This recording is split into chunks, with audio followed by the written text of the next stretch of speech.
Amid the humid embrace of the greenhouse, the air was thick with the sweet perfume of blooming jasmine and the earthy scent of damp soil, a fragrant tapestry woven by nature's hand. Sunlight poured through the glass panes, casting golden patches on the vibrant foliage, illuminating the delicate veins of emerald leaves and the pastel blossoms peeping shyly from their verdant shelter. "Look at this one, Clara," whispered James, his eyes wide with wonder as he gently brushed his fingers against a velvety petal. It's glowing." Clara knelt beside him, her heart swelling with a mixture of pride and nostalgia, recalling the countless evenings they'd spent here, planting seeds of hope and dreams. "Remember when we thought we'd never see anything grow?" she replied, a soft smile dancing on her lips as she ran her hand through the rich, loamy soil. Each tiny sprout seemed to pulse with life, a testament to resilience and the magic of nurturing. With every exhale, she felt the weight of their past fears lifting, replaced by the joyous realization that growth, both in the garden and within them, was a relentless journey filled with unexpected beauty. Ilara knelt in the damp earth of the greenhouse, her fingers deftly caressing the velvety petals of a moonflower, its scent curling around her like a familiar embrace. Her heart raced with each heartbeat, the surrounding clamor of laughter and chatter from her classmates a distant echo, a reminder of the bustling life she often felt detached from. "You're losing track of time again, Ilara," called out Jenna, her voice light and teasing as she swung into the doorway, sunlight catching in her hair like gold. Ilara barely glanced up, captivated by the delicate tendrils unfurling around her fingertips. "They won't mind if I'm late," she murmured, a small smile tugging at her lips. "These flowers need me." Jenna's laughter trailed off, leaving an uncomfortable silence in its wake, and Ilara felt the familiar knot of longing in her chest, yearning for connection, yet finding solace in the quiet whisper of petals. The moonflower twisted around her hand, as if sensing her unease, and she closed her eyes, inhaling deeply, letting the earthy fragrance ground her. "They don't understand," she whispered to the growing plant, tracing its silhouette, "but you do." The air inside the Hogwarts greenhouse was thick with the sweet, earthy scent of damp soil, and the vibrant aroma of blossoms in riotous colors, their petals unfurling like secrets whispered among friends. Sunlight poured through the glass panes, casting dappled patterns on the stone floor, while the low hum of buzzing insects filled the air, a symphony conducted by the unseen magic of the forbidden forest beyond. Ivy tendrils curled lazily around wooden beams, and clusters of glistening leaves glimmered under the soft glow, as if in conversation with the shadows that lurked in the corners. "Look at this one, Luna," Neville exclaimed, kneeling beside a plant with brilliant iridescent blooms, their colors shifting like the sky at dawn. "I think it's a flitterbloom." "Careful, it might bite," Luna replied, her voice airy and playful as she reached out to touch a nearby Venus flytrap, its jaws poised, glistening with anticipation. Just then, a gentle breeze whispered through the open window, carrying with it the crisp scent of pine needles and a hint of adventure, igniting a flicker of excitement in the chest of every student present in that magical space, surrounded by nature's wonders and a thrill of possibility. The world outside faded, leaving only the enchantment of the greenhouse to cradle their imaginations. The classroom buzzed with anticipation as Professor Sprout, her voice warm yet commanding, beckoned the students closer. "Today," she began, "we'll delve into the wonders of the empathia, a rare magical plant that mirrors emotional energy." The air crackled with curiosity, a palpable tension woven through the rustling leaves of the classroom's greenery. As she unveiled a pot, the plant emerged, its delicate, vibrant tendrils swaying gently, as if breathing in the collective excitement of the room. Students leaned in, eyes wide. Mila felt a flutter of hope, igniting an urge to connect. "But be warned," Sprout continued, her gaze sharp, "this plant doesn't just reflect joy, it exposes all emotions. Fear, sorrow, elation." The words hung in the air. A thrill coursed through her as she exchanged glances with Theo, his brow furrowed, uncertainty flickering in his emerald eyes. "What if it shows something we don't want to see?" he whispered, the question hanging uncomfortably between them. Just then, the empathia's leaves trembled slightly, drawing their focus, inviting them into a labyrinth of feelings as the essence of their fears and desires seeped into the room, ready to unfurl like a secret waiting to be discovered. The greenhouse was a whispering haven, sunlight streaming through the glass panels, illuminating the air thick with the scent of damp earth and blooming foliage. Ilara stepped deeper into the lush sanctuary, her heart a restless flutter within her chest as she brushed past the vibrantly colored orchids. A soft sigh escaped her lips, and as if in response, the leaves of a peculiar plant nearby shimmered, the petals of the empathia bending slightly, then drooping, as though absorbing her sorrow. "Oh," she murmured, kneeling closer, her fingers grazing the delicate stems. "What's wrong with you?" In that intimate moment, she felt an inexplicable connection. The plant thrummed with an energy that mirrored her own unspoken melancholy. A bulb of sadness lodged in her throat, recalling memories she wished to forget. As she blinked back the unease, the empathia's vibrant greens dulled further, a reflection of her spirit.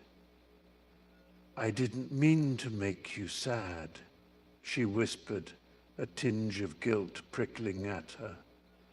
With tender resolve, she cupped its wilting petals in her hands, closing her eyes, and willed warmth to flow between them. A promise of hope threaded through her touch. Would the empathia respond to the strength she sought to summon? Elara knelt in the greenhouse, the scent of damp earth and freshly pruned leaves enveloping her like a comforting blanket, as she tenderly whispered to the delicate vine nestled in her hands, coaxing it to bloom under her gentle touch. But the tranquility shattered when Marcus sauntered in, his Slytherin robes billowing around him, a predatory smirk curling on his lips. Look at you, talking to plants like some sort of nature whisperer, he sneered, his voice dripping with disdain. The mockery sliced through her reverie, leaving a bitter taste in her mouth, a sudden chill creeping up her spine. Her heart raced, the pulse of insecurity thrumming in her ears as she glanced at her precious plant, feeling the weight of his gaze like a shadow pressing down on her shoulders. At least I'm not afraid to connect with something real, she shot back, her voice trembling but defiant. Yet the flash of doubt in Marcus's eyes ignited a flicker of her own, and for a moment she hesitated, her fingers slipping from the vine's tender leaves. You'll never rise above those weeds, Elora, he taunted, stepping closer, the scent of his cologne mingling with the earthy aromas, threatening to suffocate her budding confidence as she fought to reclaim her voice, to stand her ground amidst the swirling doubts. Ilara knelt before the empathia, its ethereal glow pulsating in rhythm with her heartbeat, a soft hum that resonated deep within her chest. She could feel the warm, silken tendrils of energy unfurling toward her, like a gentle breeze inviting her closer. Come on, just trust me, she whispered, her fingers brushing the delicate, shimmering surface, which felt alive beneath her touch, crackling with potential. The air around them shimmered with fragrant notes of lavender and fresh grass, grounding her in this moment of quiet determination. She could hear Marcus's voice echoing in her mind, laden with skepticism.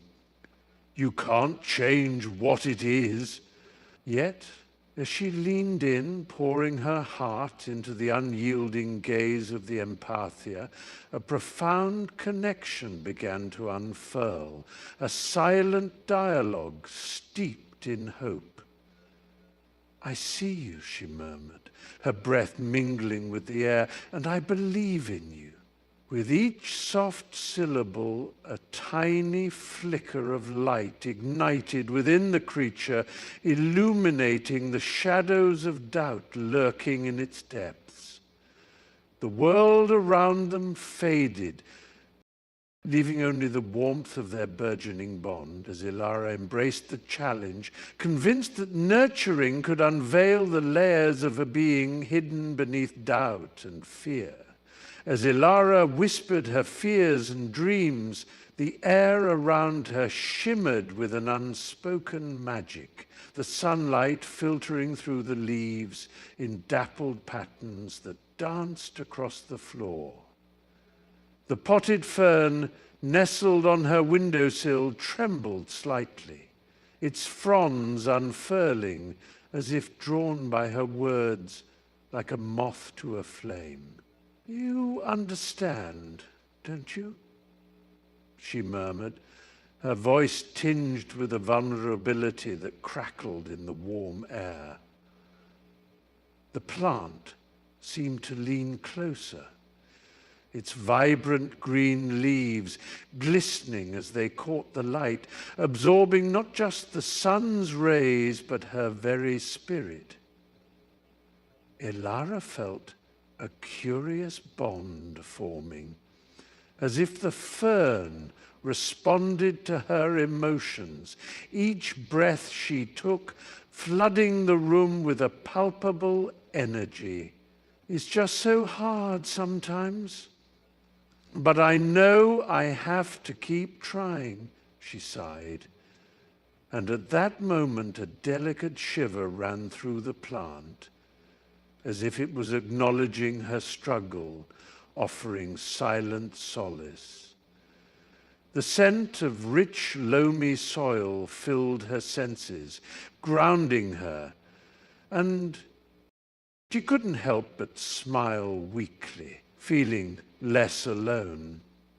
"You're my little confidant, aren't you?" She chuckled softly, the corners of her lips lifting, and in that shared moment, she found a flicker of hope, bolstered by the steadfast presence of her green companion.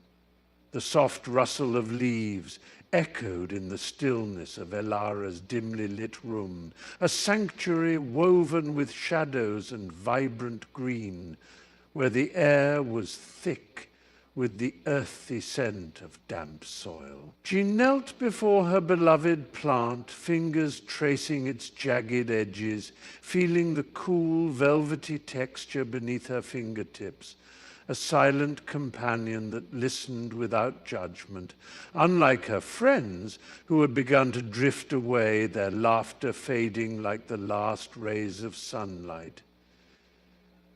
"You understand me, don't you?" she whispered, a tremor of vulnerability escaping her lips as she fed it drops of water, each splash a fragment of her heart pouring into the soil.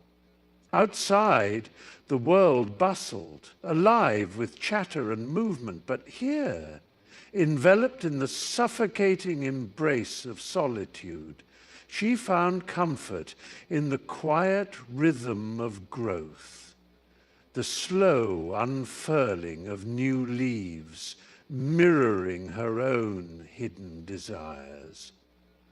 "They don't get it," she sighed, glancing at her phone, notifications blinking like fireflies, but the idea of responding felt heavy, cumbersome.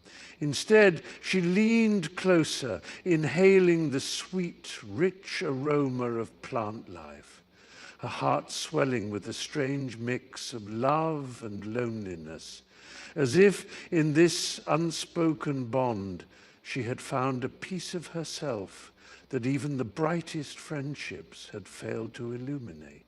The air inside the greenhouse was thick with the heady scent of damp earth and blooming flowers, a kaleidoscope of colors swirling around Elara like a living tapestry, each petal whispering secrets only the most attuned could hear. She wandered deeper, brushing her fingers against the velvety leaves, feeling their gentle coolness as if the plants themselves were welcoming her. Just ahead, a cascade of vibrant orchids caught her eye, their colors so vivid they seemed to pulse with life. And there, nestled among them, was Luna Lovegood, her silvery blonde hair shimmering like moonlight, eyes wide and sparkling with a peculiar wisdom. "Isn't it lovely here?" Luna's voice floated like a soft breeze wrapping around Elara. "Each flower holds its own magic, just like you." Elara's heart fluttered at the words, an unspoken truth echoing in the depths of her being. "I don't feel very magical," she confessed, her voice barely rising above the whisper of leaves. "Ah, but magic isn't always obvious, you know," Luna replied, a serene smile dancing on her lips. "Sometimes it's hidden, waiting for the right moment to bloom." The way she spoke felt like a warm embrace, and Elara could almost see her own potential unfurling, like a bud opening to the sun, bathed in golden light. In that moment, surrounded by the vibrant life of the greenhouse, Elara believed perhaps, just perhaps, she was meant to shine. Elara knelt in the dim light of her garden, the cool earth soft beneath her fingertips, as the air thickened with the sweet, musky scent of damp soil. The tendrils of the peculiar plant before her, vibrant green and pulsating with an almost eerie glow, began to curl and sway, unfurling in rhythm with the quickening beat of her heart. Each tremor of uncertainty coursing through her echoed in the plant's movement, its leaves flickering like anxious whispers in the wind.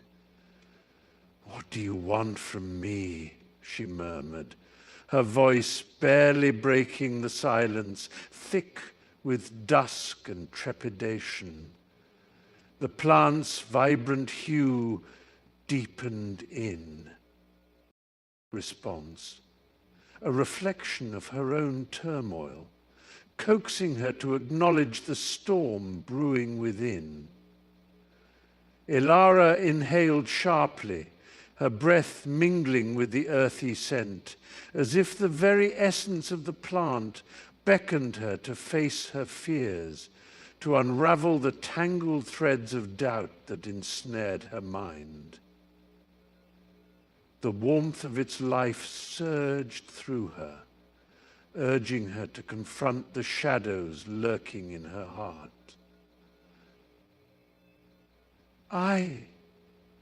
I'm scared," she confessed, her voice trembling, yet the plant responded, its leaves reaching delicately toward her, as if to say, "You're not alone in this." Ilara stood at the edge of the garden, her fingers brushing against the serrated leaves of the luminescent plant that pulsed with a soft green glow, a stark contrast to the fading sunset hues that cloaked the horizon. The laughter of her friends echoed behind her, a bright, unyielding tide of joy that tugged at her heart, yet felt miles away, as if separated by an impenetrable fog. "Come on, Ilara!" Mia called, her voice lilting and carefree, a reminder of the warmth they shared, the secrets whispered on sleepless nights. But here, enveloped in the plant's heady scent, a mix of earth and something sweetly intoxicating, Ilara felt an electric pull, as if the very essence of the world had converged upon this singular, shimmering life. She inhaled deeply, the essence of loneliness mingling with the thrill of discovery, her heart thrumming with indecision. "You understand me, don't you?" she murmured to the plant, her voice almost a whisper, a fragile confession summoning the weight of her isolation. With each passing moment, the laughter faded, replaced by the rustling whispers of the garden. She was lost in a realm where the vibrant life thrived, yet it was a life that kept her apart, straddling the line between camaraderie and an inexplicable aching solitude. Ilara knelt on the damp earth, her hands buried in the rich, loamy soil, the pungent scent of earth and green life swirling around her like an intoxicating perfume. A shaft of sunlight cut through the leaves overhead, warming her back, while the gentle rustle of the trees whispered secrets she was too enthralled to hear. She cradled the young sapling, its emerald leaves trembling slightly in the breeze, the small roots fragile yet promising. "Just a little more water," she murmured, as if the plant could understand her devotion. "Hey, Ilara," Hermione called, her voice a bright chime, momentarily pulling Ilara from her botanical reverie. "Can we talk for a second? I've been worried about you." Ilara glanced up, annoyance flickering in her chest like a dying ember, but she quickly masked it with a tight smile. "Not now, Hermione. I really need to focus on this," she replied, her tone smooth yet clipped as she brushed a wayward lock of hair behind her ear. Beneath the surface, a tangle of guilt twisted, coiling around her heart. Yet the urge to nurture this small green life eclipsed everything else. She leaned closer, feeling the heartbeat of the earth pulse beneath her fingertips, drowning out the loneliness of her friend's abandoned call.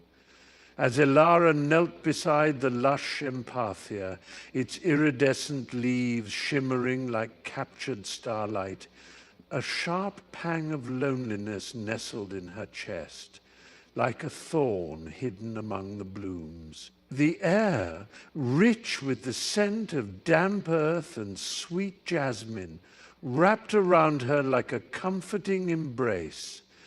But something was off. The familiar hum of companionship was absent. She brushed her fingertips along the silken petals, remembering the laughter of her friends, the warmth of their shared moments. A spontaneous picnic by the sunlit lake, the evening tales illuminated by soft candlelight. I should call them, she whispered to herself, her voice barely breaking the tranquility enveloping her. Yet the heaviness in her heart weighed more than the air-filled silence, a stark reminder of the growing distance. She could picture Mira's playful grin, Zeke's hearty laughter, the way they had woven their lives together like the vibrant threads of a tapestry. But now the fabric felt threadbare. With each breath, the guilt coiled tighter, suffocating the joy she once found in their company. As she finally realized that in her quest for nurturing the empathia, she had let the blossoms of friendship wither, unattended and alone. Elara stood at the edge of the glade, the full moon casting an ethereal glow that danced upon the surface of the empathia's vibrant leaves, their colors shifting as if reflecting her own heart. It was a night thick with emotion, the air heavy with the mingling sense of damp earth and blooming jasmine, each breath igniting a spark within her chest. As the lunar light bathed her, whispers from the ancient trees wrapped around her like a warm embrace, beckoning her closer. "Can you feel it?" she murmured, her voice barely rising above the rustle of the wind. A soft hum answered, a resonance thrumming with the energy of those lost to sorrow and joy alike, echoing the unspoken depths of her own turmoil. Suddenly, the empathia glowed brighter, its leaves quivering, as if in response to her unmasked feelings. With each pulse, memories surged through her like waves, a kaleidoscope of laughter mingling with tears, the raw beauty of human connection spiraling into her very core. "You understand me," she gasped, overwhelmed, as the tree bowed gently, acknowledging her discovery. In that moment, Elara felt an exquisite bond blossom, illuminating her soul with the wisdom that empathy was not just felt, but shared, deepened by the full moon's magnetic call. The air in the cramped room was thick with tension, the soft flicker of the candle casting restless shadows on the worn stone walls. As Ron confronted Elara, his voice trembling with a mixture of anger and concern. "This isn't just about you anymore, Elara. You've pushed us away long enough." His words hung heavy in the silence, the unspoken fear of losing her settling over them like a dark cloud. Harry leaned against the doorframe, arms crossed, a silent support, his heart pounding in his chest as Alara's face bloomed with defiance, her green eyes flashing like emeralds in the dim light. "Can't you see? I'm protecting you both," she shot back, a tremor of vulnerability cracking her fierce exterior. "You don't understand what's at stake." The air crackled as they squared off. Ron stepping closer, the scent of old parchment mingling with the sharp tang of tension. The walls seemed to close in, every word a battle cry, as Harry's mind raced, desperate to find a way to bridge the chasm that had formed between them. "But what's the point of winning if you're alone?" he finally interjected, his voice steady but laced with a profound sadness, hoping to penetrate her fortress just long enough to reach the girl he once knew.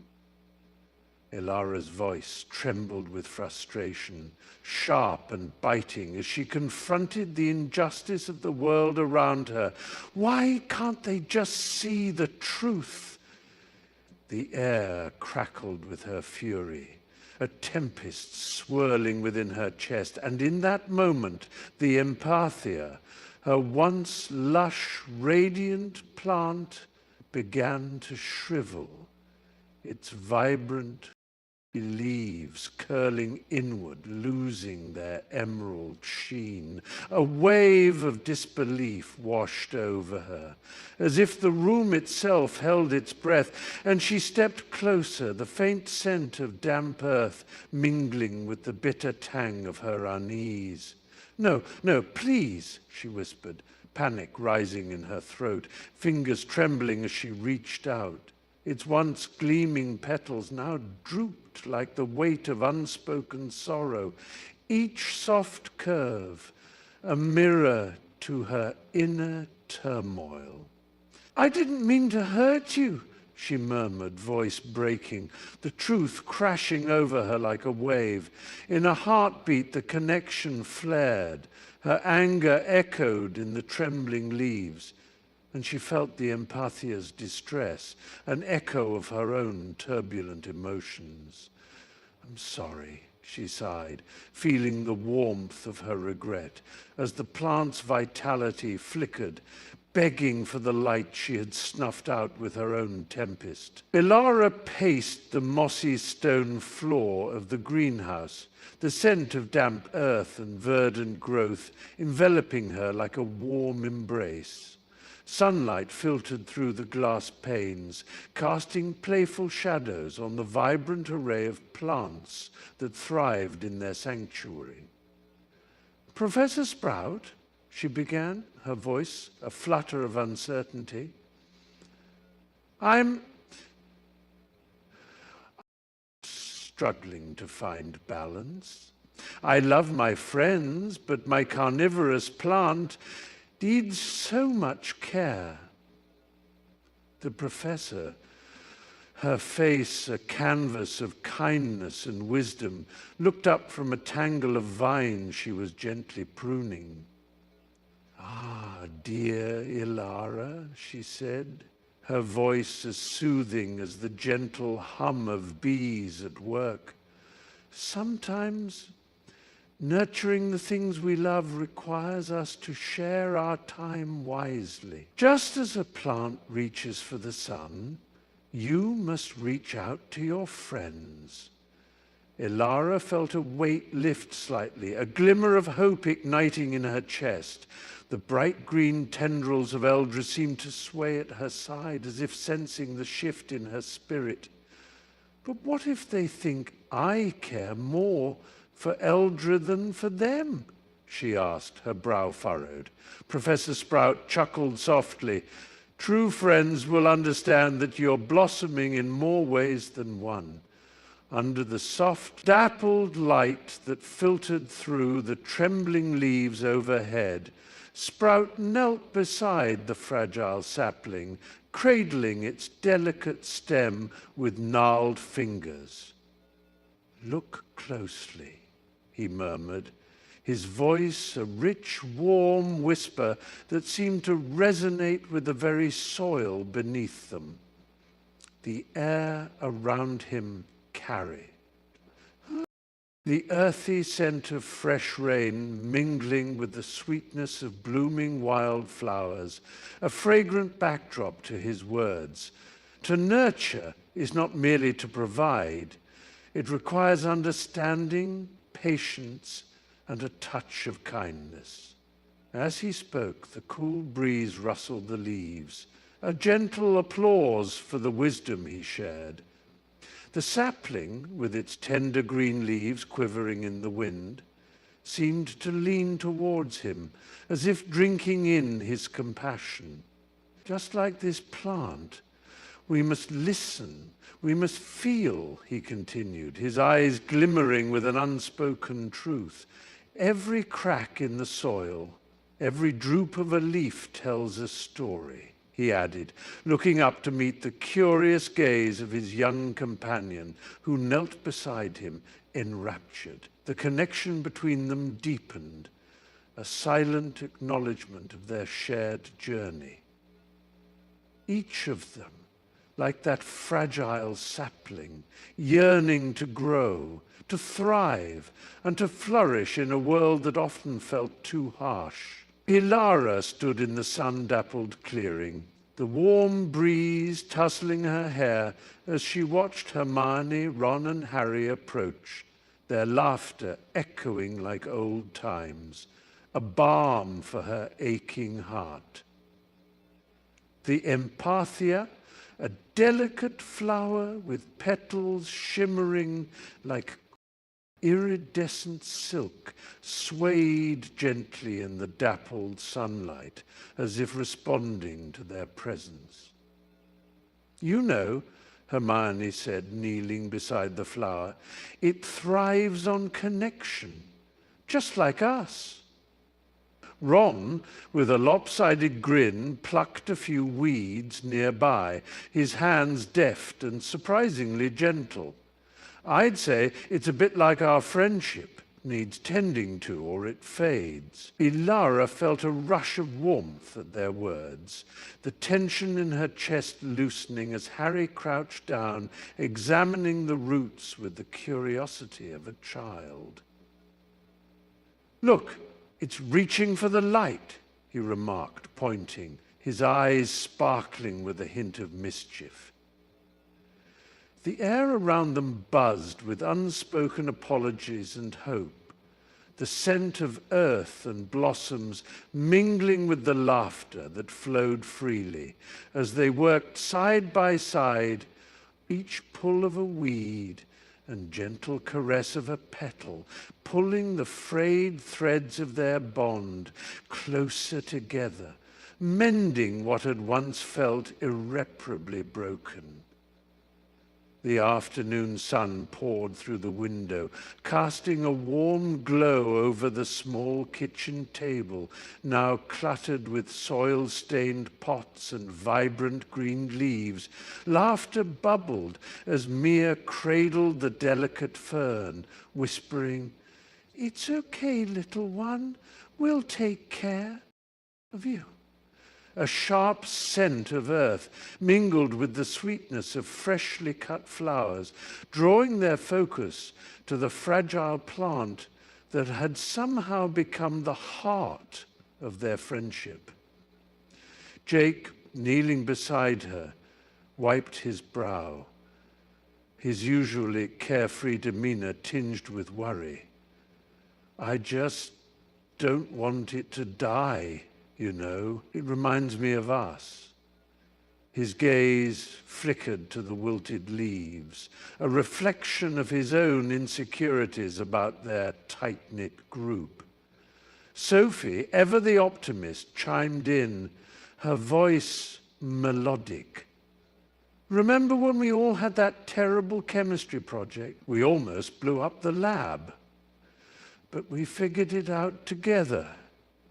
The faint sound of birds chirping outside drifted in, mingling with their laughter as they leaned closer, hands brushing, united in their mission. In that shared moment, filled with a mix of tenderness and urgency, they breathed life back into each other, their bond growing stronger as they nurtured not just the plant, but one another's hopes, struggles, and dreams. The flickering candlelight cast dancing shadows on the walls of the Gryffindor common room, where the air was thick with the scent of damp parchment and faintly burnt toast. Ron's voice trembled, a mixture of frustration and vulnerability threading through his words. What if I'm not good enough, Hermione? What if I end up just, doing nothing? He ran a hand through his tousled hair, the warmth of the fire flickering in his tired blue eyes, reflecting the turmoil bubbling beneath his surface. Hermione, with her brows furrowed and a fur-lined cloak draped around her shoulders, bit her lip. The weight of her own fears pressing heavily on her chest. "I'm terrified too, Ron," she confessed, her voice barely above a whisper. "What if I fail? What if I let everyone down?" Her hands clenched tightly around a worn-out book, the spine nearly cracked from endless nights of study, as if it were the only anchor keeping her grounded. The intimacy of their shared fears enveloped them like a warm blanket, the crackling fire a backdrop to their burgeoning understanding, both grappling with the unpredictability of their futures, yet finding solace in the strength of their friendship.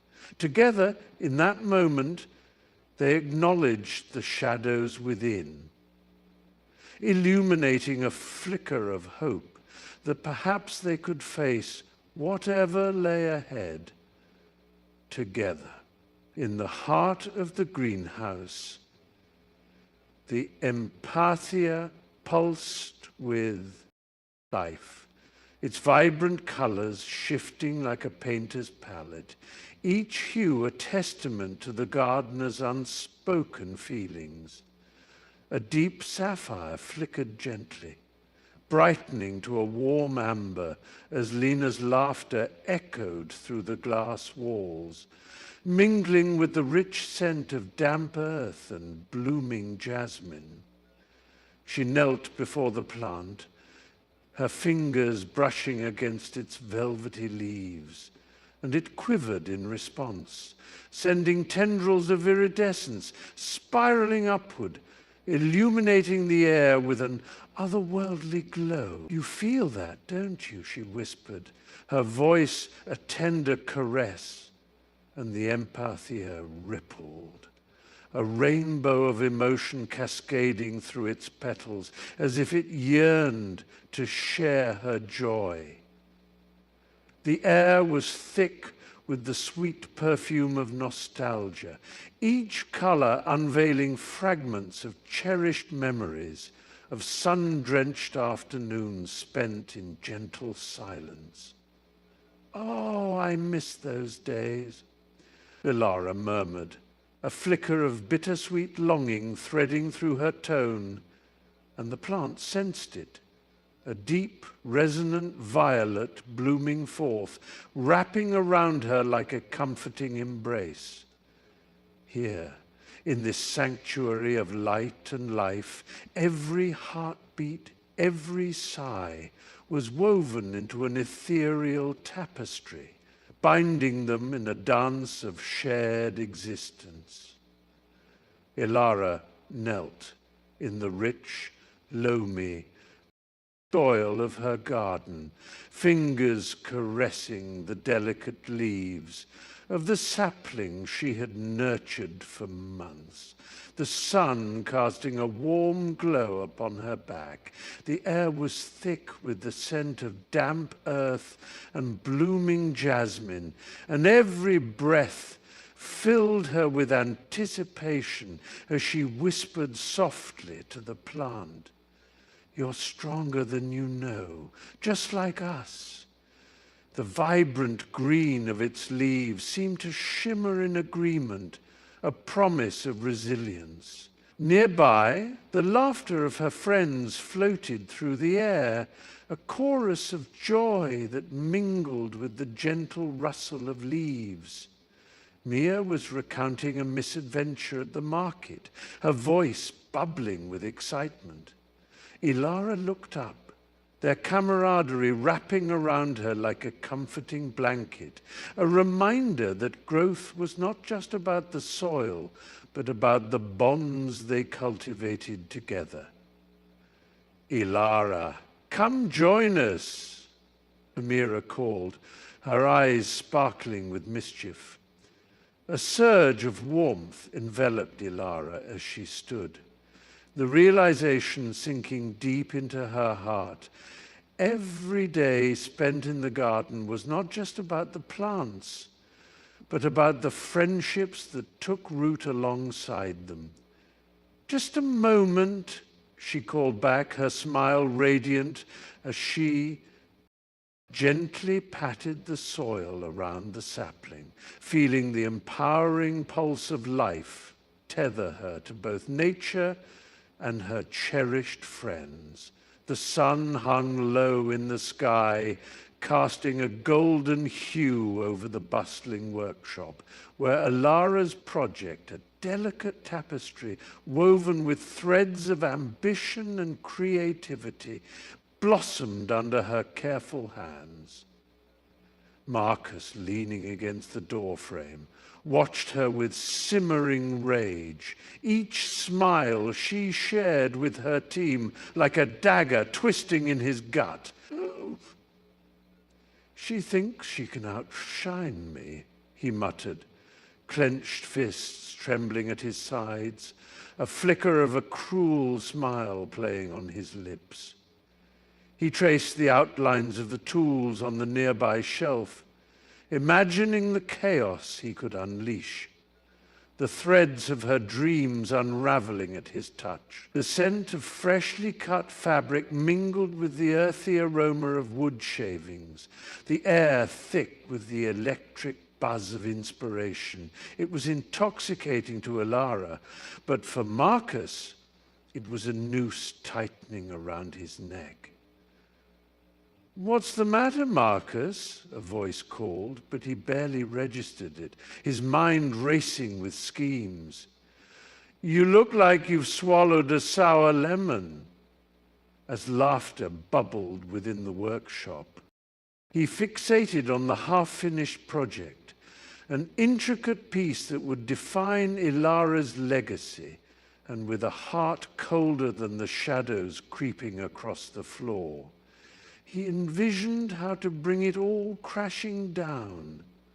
The moon hung high and heavy, casting ghostly shadows across the labyrinth of plants in the greenhouse where Marcus crept, his breath shallow and frantic. The fragrance of damp earth and blooming night jasmine filled the air, a stark contrast to the turmoil swirling within him. He could almost hear the soft whispers of the empathia, those ethereal beings cradled among the emerald leaves, their gentle pulses beckoning him, inviting him to feel their warmth. But tonight, he had come not to embrace, but to destroy. His heart a battle of conflicted loyalties. "Just one cut," he muttered under his breath, fingers trembling as they traced the edge of a glinting blade. Just one. As he neared the cluster of the empathia, their luminescent forms pulsing like tiny stars, a pang of doubt gripped his chest. Memories of laughter and acceptance flashed before his eyes, their soft, melodic voices tumbling through his mind. "You're not like them, Marcus. You belong with us." A flicker of hesitation froze him in place, the weight of his decision hanging in the air like the thick humidity around him. "Stop, please," a soft voice chimed, and he spun around, heart racing, as one of the empathia floated closer, its radiant light shimmering with concern. "You don't have to do this." In that moment, with the blade poised and trembling, the battle within him raged louder than ever. The moon hung low, casting silver shards across the weathered cobblestones. As Ilara's heart raced, she pushed through the last of the shadows, her breath heavy with the scent of damp earth and wild jasmine. There he was, Marcus, silhouetted against the crumbling wall, furtively digging into the ground with relentless determination, his hands dirty, desperate. "What are you doing?" she demanded, her voice a fierce whisper that cracked through the night like glass. He froze, eyes wide, a mixture of surprise and guilt washing over his features, like a storm brewing on the horizon. "It's not what you think, Ilara," he stammered, wiping his brow, sweat mingling with the cold air. But she could feel the pulse of betrayal tightening in her chest, a hot ember threatening to ignite. "You're hiding something, and I won't let you do this alone," she said, stepping forward, fists clenched, her newfound strength surging through her like a tide. The silence stretched, thick and charged, as Marcus turned, vulnerability shadowing his defiance. "Then you need to trust me," he murmured, the weight of his words hanging heavily between them. And in that moment, Ilara knew their destinies were intertwined, bound by secrets that could either save or destroy them both. As the tension crackled in the air, Ilara's heart raced, but she steadied her breath, her voice a gentle balm against the storm.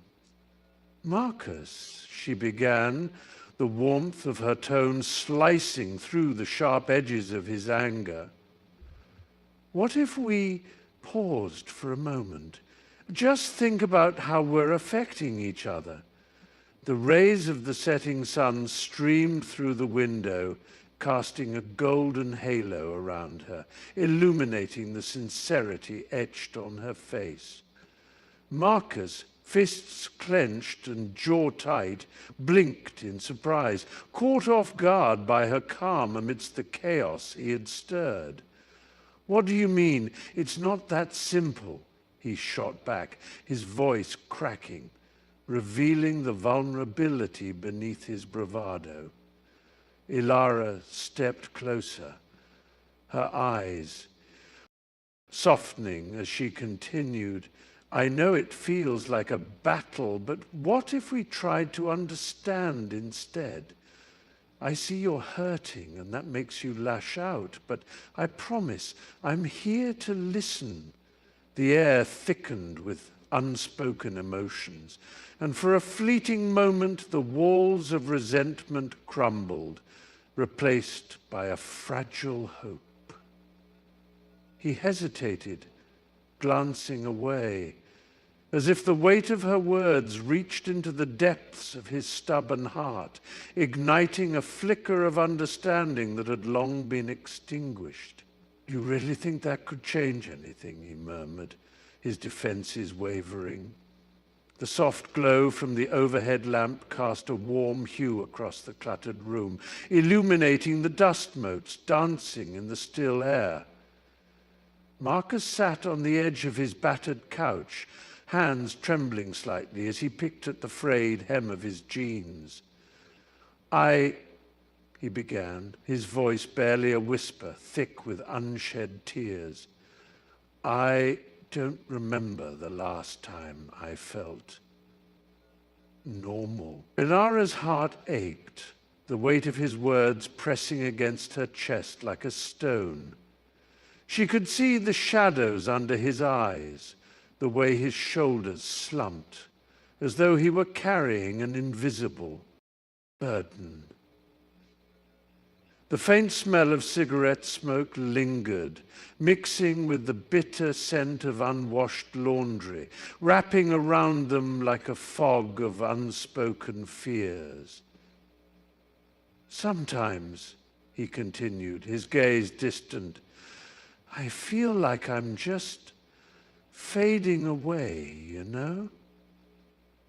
Ilara leaned forward, the thrill of empathy surging within her, filling the space between them with warmth. You're not fading, Marcus, she said softly, her voice steady. You're just finding your way back. She reached out, her fingers brushing against his, offering a silent promise that she would stand beside him, no matter how tumultuous the path ahead. The moment hung between them, fragile yet powerful, as Marcus caught her gaze, a flicker of hope igniting in his weary eyes. The air crackled with an unspoken tension as Marcus shifted his weight, his eyes narrowing on the flickering campfire that illuminated their faces in sharp relief, shadows dancing on the rough canvas of the tent behind them. Maybe, he said, his voice barely above a whisper, almost swallowed by the crackling embers. We don't have to be enemies. A hesitant laugh escaped from Tara, the sound mingling with the rustle of leaves in the chilling night breeze. A spark of warmth amidst the uncertainty that hung heavy in the dark.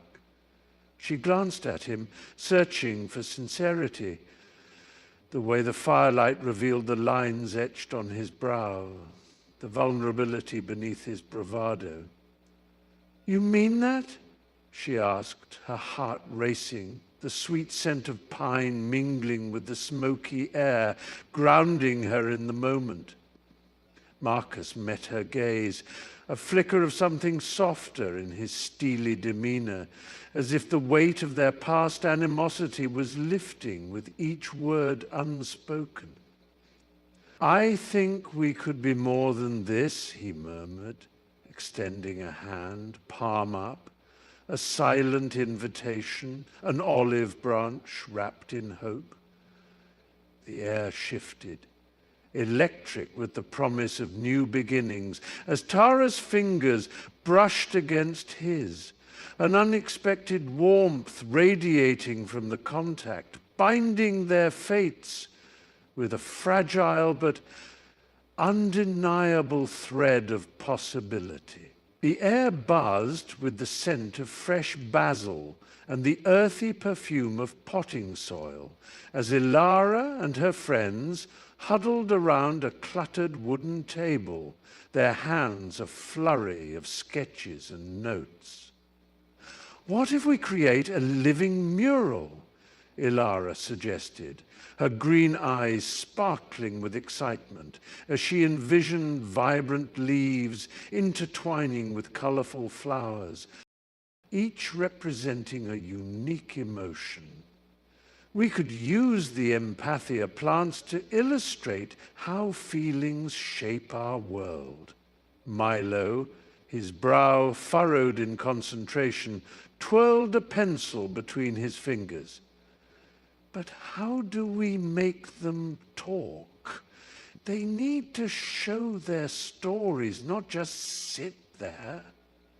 The sunlight streamed through the greenhouse windows, casting dappled patterns on their faces, illuminating the fervor that danced between them. Tia, leaning forward with her dark curls cascading over her shoulders, added, "What if we incorporate sound? Each plant could whisper its message, like a symphony of emotions." Ilara's heart swelled with hope.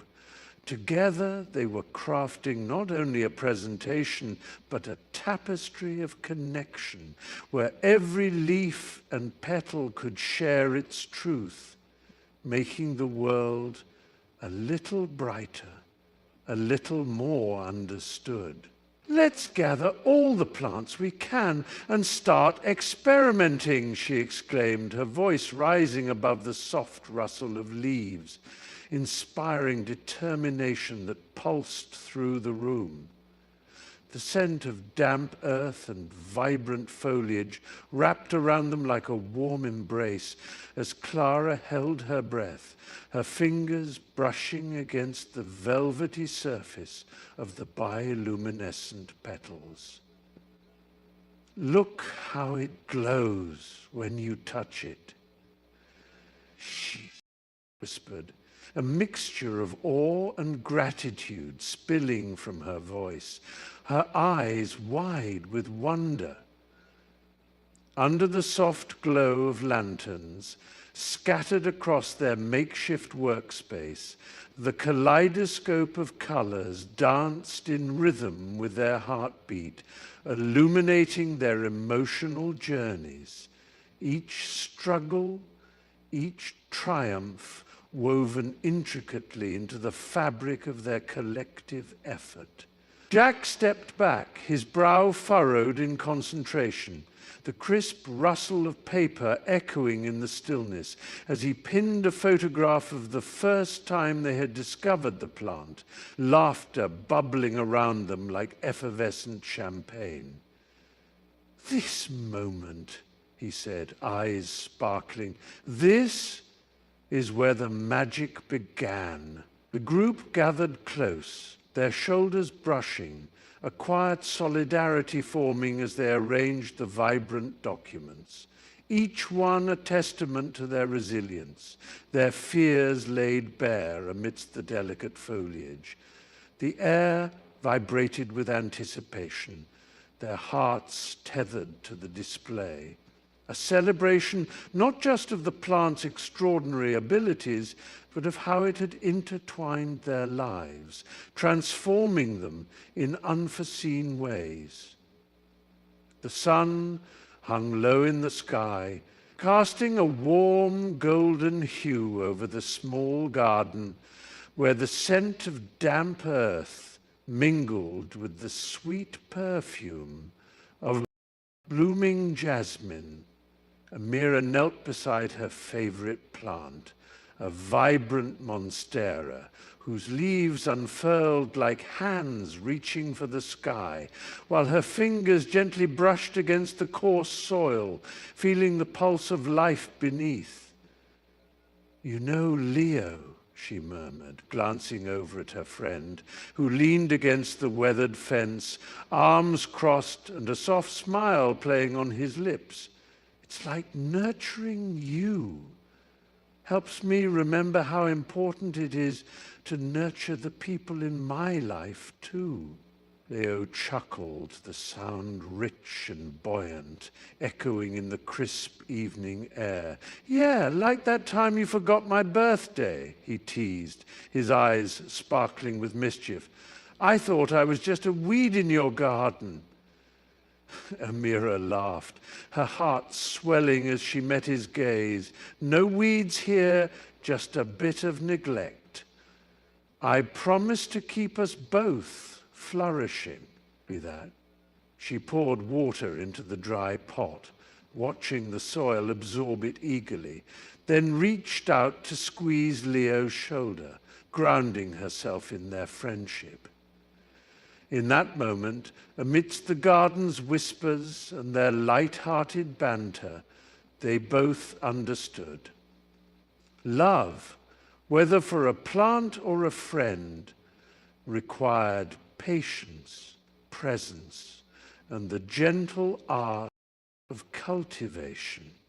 The sun peeked through the trees, casting dappled shadows on the bustling crowd, as laughter and chatter rose like a chorus, blending with the sweet scent of lavender and the crisp aroma of fresh basil wafting through the air.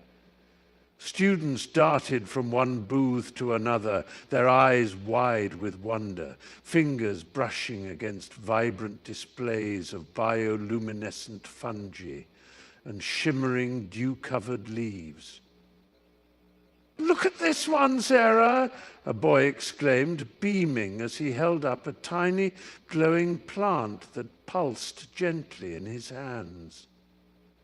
Nearby, a group of girls giggled, entranced by a flower that changed color with every whisper of the wind, its petals shimmering in beautiful shades of blue and pink. The sound of excited voices was punctuated by the occasional gasp as someone discovered a particularly rare specimen, and the air buzzed with energy, a palpable excitement that wrapped around everyone like a warm embrace.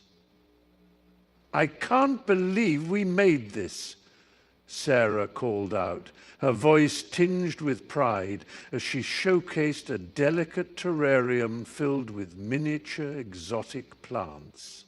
But around her, eyes sparkled with admiration, and in that moment, they weren't just students showcasing projects. They were explorers, botanists, inventors, united by the magic of nature and the thrill of discovery, their hearts swelling with possibility. The soft hum of the empathia resonated gently in the air, its iridescent leaves shimmering like morning dew as Ilara stood beside the verdant display, eyes gleaming with excitement. "Watch closely," she urged, her voice a delicate whisper as a curious child approached, hesitant yet drawn in by the plant's vibrant glow. As the child reached out, the empathia pulsated a warm amber light, mimicking the awe radiating from the small face.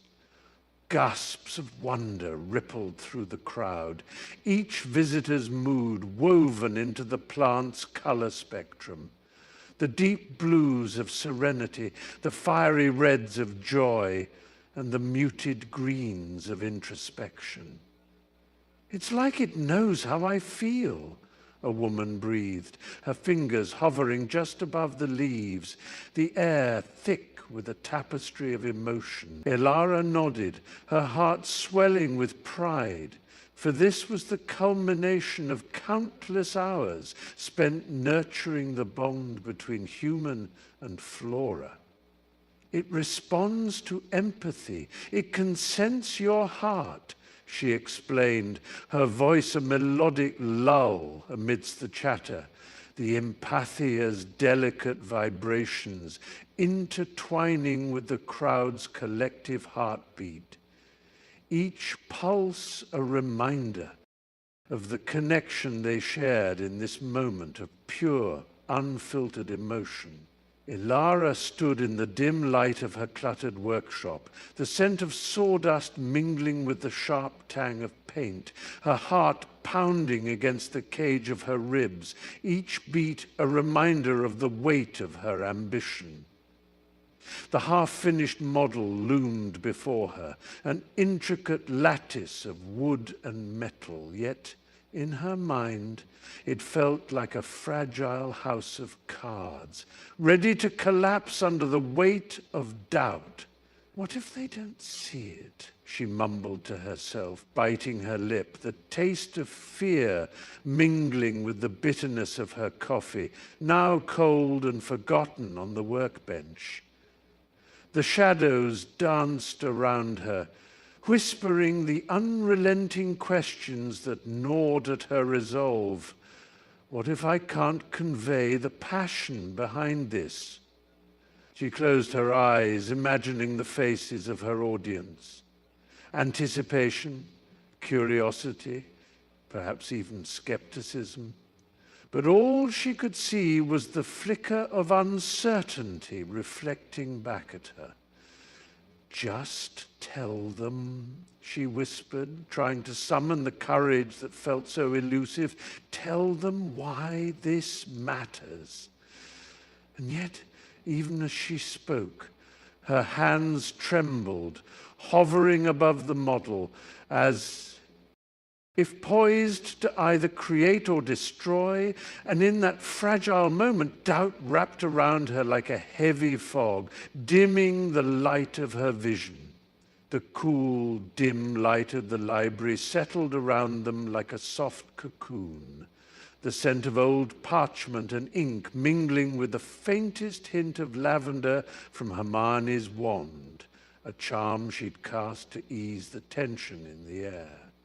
As the hours slipped by, Ginny's fingers trembled over her parchment, the ink blots pooling like dark clouds threatening a storm.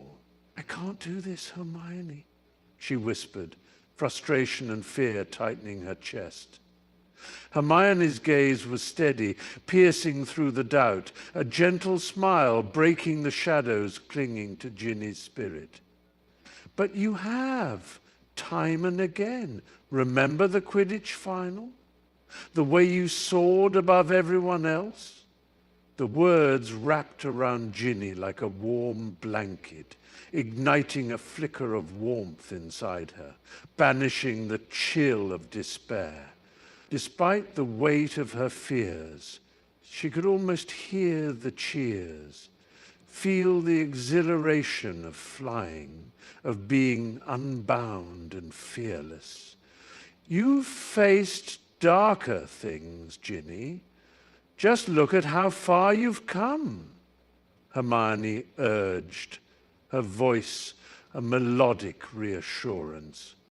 The memory of victory shimmered in Ginny's mind, and for a heartbeat the pressure lifted, replaced by a smouldering determination to rise once more, to embrace the challenge ahead. Ilara stepped into the center of the bustling marketplace, the vibrant colors of her dress swirling around her like a flower unfurling in the sun, while the warm scents of spices and fresh bread danced through the air. She held the delicate, bioluminescent plant aloft, its leaves shimmering with an otherworldly glow, reflecting the curiosity in the eyes surrounding her. "How does it make you feel?" she asked, her voice a soft melody that cut through the chatter. A young boy stepped forward, his wide eyes sparkling with wonder. "It feels happy," he exclaimed, a toothy grin spreading across his face. As if on cue, the plant pulsed gently, the glow intensifying, sending ripples of light across the eager faces of the crowd. "See?" Ilara laughed, her heart swelling with excitement. "It thrives on your emotions." An elderly woman raised her hand, her voice trembling with nostalgia. "It reminds me of my garden, where my heart used to sing." With every shared feeling, the plant responded, its colors shifting, creating a breathtaking display of blues and greens that painted the air around them. Ilara beamed, feeling the warmth of connection enveloping her like a soft embrace, as laughter and appreciation reverberated through the crowd, a chorus of life intertwined with nature. The air shimmered with unspoken tension as Harry's heart raced with an inexplicable anticipation. Then, with a soft rustle, Dumbledore materialized, his robes flowing like liquid moonlight, eyes twinkling with a warmth that cut through the heaviness of the moment. "Ah, what a peculiar gathering we have here," he said, his voice a melodic echo that seemed to wrap around them like a comforting blanket. The scent of old parchment and the faint hint of lemon drops lingered in the air, mingling with the sharp tang of uncertainty that clung to Harry's thoughts. Empathy, Dumbledore continued, peering into the depths of Harry's soul as if reading an open book, is not just about understanding another's pain. It's about daring to feel their joy, their triumphs, even in the shadows of your own struggles. Harry felt a warmth blossom in his chest, as if Dumbledore's words were igniting a forgotten spark. The flickering candlelight danced in sync with their unspoken connection, drawing forth memories of friends lost and found. To empathize, Dumbledore smiled gently, is to weave the fabric of our lives with threads of kindness and understanding, binding us closer in this tapestry of existence. With that, Harry inhaled deeply, feeling the weight of loneliness lift, if only for a moment. Amid the sunlight filtering through the classroom windows, a vibrant tapestry of emotions hung thick in the air, rich as the scent of damp earth after a... Gathered in a circle, the students took turns sharing their stories, voices soft yet steady, as if each word were a delicate petal unfurling. I felt so alone at the beginning of the year, whispered Lena, her fingers tracing the green leaves of the potted plant at the center. But when I shared that in our last meeting, it felt like I could finally breathe. As she spoke, the plant seemed to respond, its leaves stretching toward her, vibrant and alive, as though soaking in the warmth of her honesty. Beside her, Jamal nodded, his brow furrowed. Yeah, it's like we're all connected now. Even when we're apart, we carry each other's stories. The room pulsed with a collective heartbeat, emotions swirling like warm currents, nurturing the roots of the plant, which now burst forth with new growth, a vivid symbol of their blossoming bonds. Joy and vulnerability intertwined, resonating through the walls, echoing the silent promise that here, within this space, they were seen, understood, and never truly alone. Sunlight streamed through the glass panes of the greenhouse, casting a warm glow over the vibrant array of plants, each leaf trembling slightly, as if they too were basking in the shared joy that filled the air. Laughter bubbled up from a group of students clustered around a newly repotted tomato plant, its green leaves glistening with moisture. See how it leans towards the light, Mia exclaimed, her voice bubbling with excitement as she nudged Sam, who was kneeling beside her, carefully spreading rich, dark soil around the base. It's like it's reaching out for help, he replied, a thoughtful frown making way for a smile, understanding dawning in his eyes. Around them, others were lost in their own conversations, but the essence of connection threaded through the air like the scent of fresh earth mixed with blossoming jasmine. A sudden burst of laughter snapped their attention. Ella had accidentally splashed water on Noah, who feigned outrage, shaking his hands dramatically.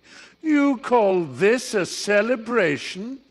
The room swelled with joyous energy, hearts opening like the myriad of flowers blooming around them, each moment a testament to their newfound bond, their empathy intertwining like the roots of their beloved plants, nurturing not just growth in the garden, but within themselves. The sun filtered through the stained glass windows of the great hall, casting vibrant patterns on the polished wooden floor, where Ilara stood, her heart racing, fingers trembling as she held her potion, a swirling, iridescent liquid, shimmering with a kaleidoscope of colors. Professor Sprout's warm, melodic voice cut through the murmurs of awed students.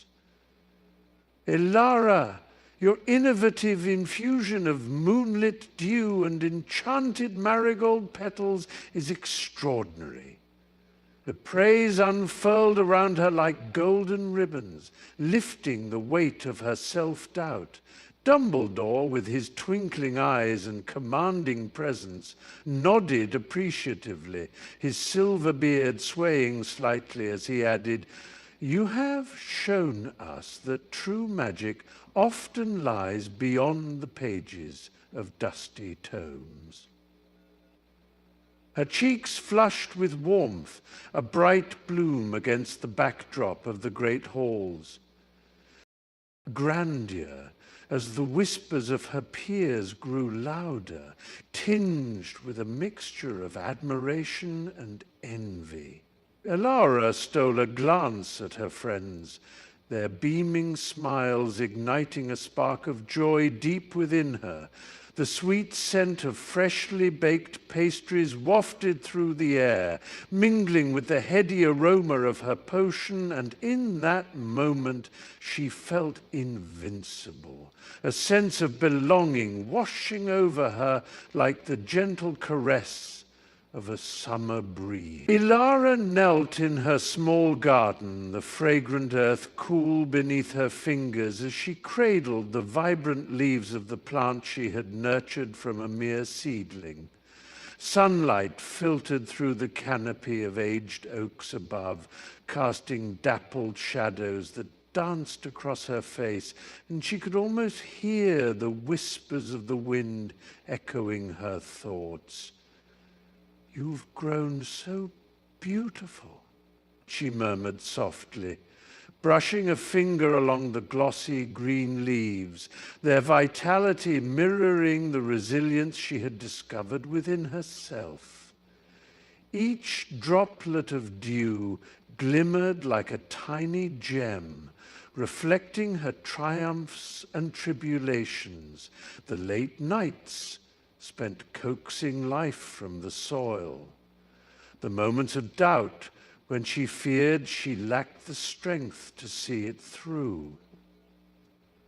As she inhaled deeply, the earthy scent filled her lungs, grounding her, reminding her of the patience she had learned, the love she had poured into this living tapestry. "We're a team now," she whispered, half laughing at the absurdity of speaking to a plant, yet feeling a profound connection, a bond forged through care and commitment.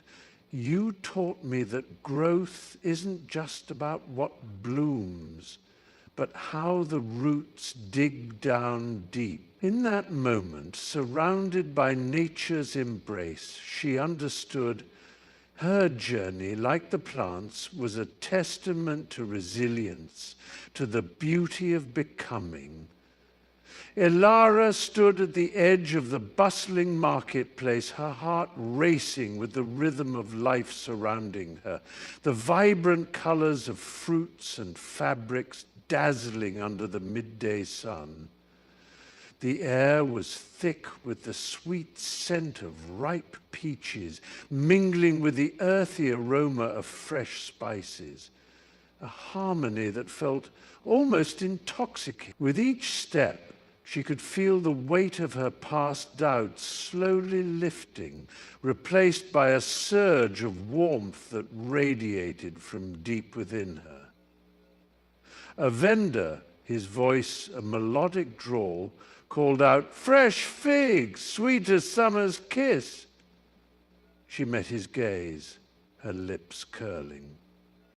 Into a genuine smile, a flicker of connection igniting between them. "I'll take a handful, please," she replied, her voice steady, reflecting the boldness she now embraced. As he handed her the vibrant, plump figs, she noticed the twinkle in his eyes, a reminder of the simple joys shared between strangers. The laughter of children danced through the air, a sound so pure, so carefree, that it wrapped around her like a comforting shawl. Elara breathed deeply, savoring the moment, the vibrant essence of life swirling around her, igniting her spirit. "Today," she whispered to herself, "I will embrace every challenge with empathy and heart." The air shimmered with a gentle warmth as Lila knelt beside the empathia, her heart racing with anticipation. Sunlight danced through the canopy overhead, casting dappled patches of gold onto the soft earth, where vibrant petals began to unfurl. Each blossom emerged like a secret whispered among friends, their sweet, heady fragrance enveloping her in a comforting embrace. "Look, Aidan," she exclaimed, brushing her fingers against the delicate pink and violet petals, their surfaces soft as whispers. "They're blooming just for us." Aidan, standing a few paces away, watched in awe as the flowers sprang forth, their colors brightening against the muted greens of the forest. He grinned, the corners of his eyes crinkling with delight. "Everyone tells a story," he mused, stepping closer, entranced. A gentle breeze stirred, carrying the scent of friendship through the air, a promise of unbreakable bonds. Leela plucked a flower, its stem glistening with dew, and handed it to Aidan. "Together, we'll nurture this friendship." She smiled, her heart swelling with a newfound understanding of the empathia's gift. As they stood there, surrounded by blooms that whispered tales of loyalty and trust, the world around them faded, leaving only the unspoken vows entwined in the scent of blossoms. Elara sat cross-legged on the grass, the warmth of the sun pouring down, casting dappled shadows through the rustling leaves above. When she was approached by Mia, her eyes wide with uncertainty. "Can you help me? I don't know what to do with Jason," she whispered, her voice trembling like a leaf in the breeze.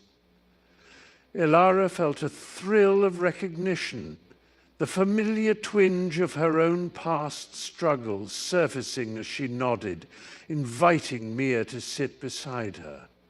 The scent of blooming wildflowers mingled with the faint aroma of freshly cut grass, a perfect backdrop for the delicate unfolding of another's heart.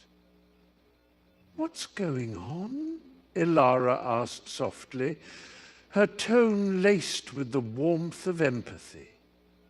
As Mia spoke, her words tumbling out in a rush, Elara listened intently, the world around them fading into a soft blur. The anxious flutter of Mia's hands, the way her gaze darted away when the conversation turned vulnerable, all of it mirrored a younger version of herself, and with each shared secret, Elara felt something shift within her. It was as if she were weaving a tapestry of courage, threading together the struggles of her classmates, each stitch illuminating her own growth. The sun dipped lower, casting a golden hue across their circle, and for a moment it felt as though they were cocooned in a sanctuary of understanding amid the chaos of burgeoning adolescence. Ilara stood at the front of the sunlit classroom, the scent of freshly watered potting soil mingling with the faint aroma of crayons, an inviting blend that spoke of new beginnings. A row of eager faces peered up at her, wide eyes glimmering with curiosity, their small hands fidgeting with the edges of sketchbooks adorned with doodles of flowers and vines. "Today," she began, her voice warm and steady, "we're going to explore not just how to care for plants, but how to care for each other too." The students, a motley crew of bright T-shirts and mismatched sneakers, leaned closer, captivated. She gestured toward a thriving pothos plant, its emerald leaves trailing like the hair of a woodland nymph. "Empathy is like this plant. It needs nurturing, patience, and a little sunlight to grow." A boy in the front, eyes round as saucers, raised his hand.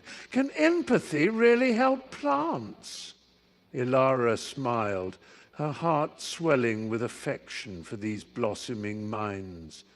"Absolutely," she replied, her words wrapping around them like a warm hug. "Just as you learn to understand your friends, you'll learn to understand the needs of your plants. Let's start with our first lesson, listening." The room filled with a tangible buzz of anticipation, as she could almost see the seedlings of compassion taking root in their innocent hearts. Ilara stood backstage, her heart hammering against her ribcage, a frantic drum echoing the chaos in her mind. The stage lights pierced through the heavy curtain, casting a warm glow that felt more like a spotlight on her insecurities. She clenched her trembling hands, the cool metal of her bracelet biting into her skin as she replayed the words in her head, her breath hitching with each rehearsal. "What if I forget everything?" The thought spiraled, pulling her deeper into the quicksand of self-doubt. "Ilara, you can do this," she whispered to herself, though the sound felt almost foreign, swallowed by the buzz of the audience beyond the curtain. Voices mingled, laughter rippling through the air, a stark contrast to the storm brewing inside her. She caught a glimpse of her reflection in a cracked mirror, eyes wide and uncertain, hair frizzing from the humidity, and for a moment it felt like the woman staring back was a stranger. "You've prepared for this," she muttered, trying to pull strength from the memory of late nights spent crafting her speech. But her throat tightened, words stuck like thorns. "Just breathe, Ilara," a soft voice urged from the wings, her mentor's presence grounding, yet even that comfort felt heavy, a reminder of the expectations resting on her shoulders. The weight of the crowd's gaze pressed against her shoulders, a palpable force knitting her. Resolve as she stepped forward, heart pounding like a war drum. The air was thick with anticipation, a sweet tang of hope mingling with the earthy scent of damp wood from the nearby trees, their leaves shimmering like emeralds in the pale light. She inhaled deeply, the cool breeze whispering secrets of courage, and in that moment, the echoes of her past, the fears that clutched at her throat like a vice, faded into a distant murmur. "You've got this," she whispered to herself, the sound almost lost amidst the rustling foliage. Her voice, though quiet, trembled with the weight of her truth as she spoke.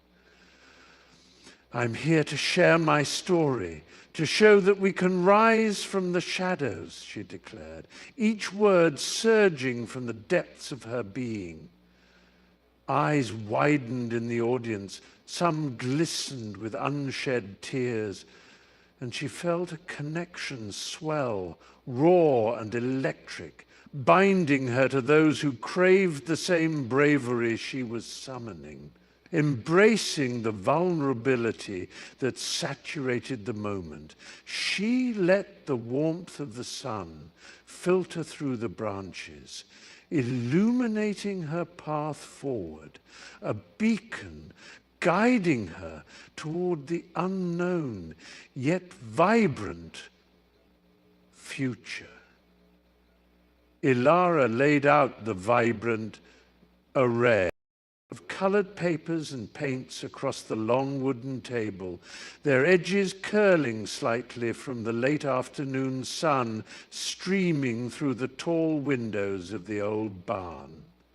The air buzzed with excitement, mingling with the faint scent of fresh-cut grass wafting in from the open door, while laughter floated around them like music. "What if we do a mural?" Mira suggested, her eyes sparkling with inspiration as she grabbed a bright blue paintbrush, its bristles still glistening from a previous project, and waved it like a wand. Theo, perched on the edge of the table, bounced in agreement. "Yes!" Something that represents all of us, our stories. Ilara felt a warm thrill in her chest, a reminder of their shared dreams and late-night talks, as ideas soared like butterflies caught in the golden light. They sketched designs in the margins of old notebooks, voices overlapping in a chorus of creativity, each suggestion sparking another. The clinking of paint bottles filled the pauses, while the soft rustle of paper seemed to echo their hopes.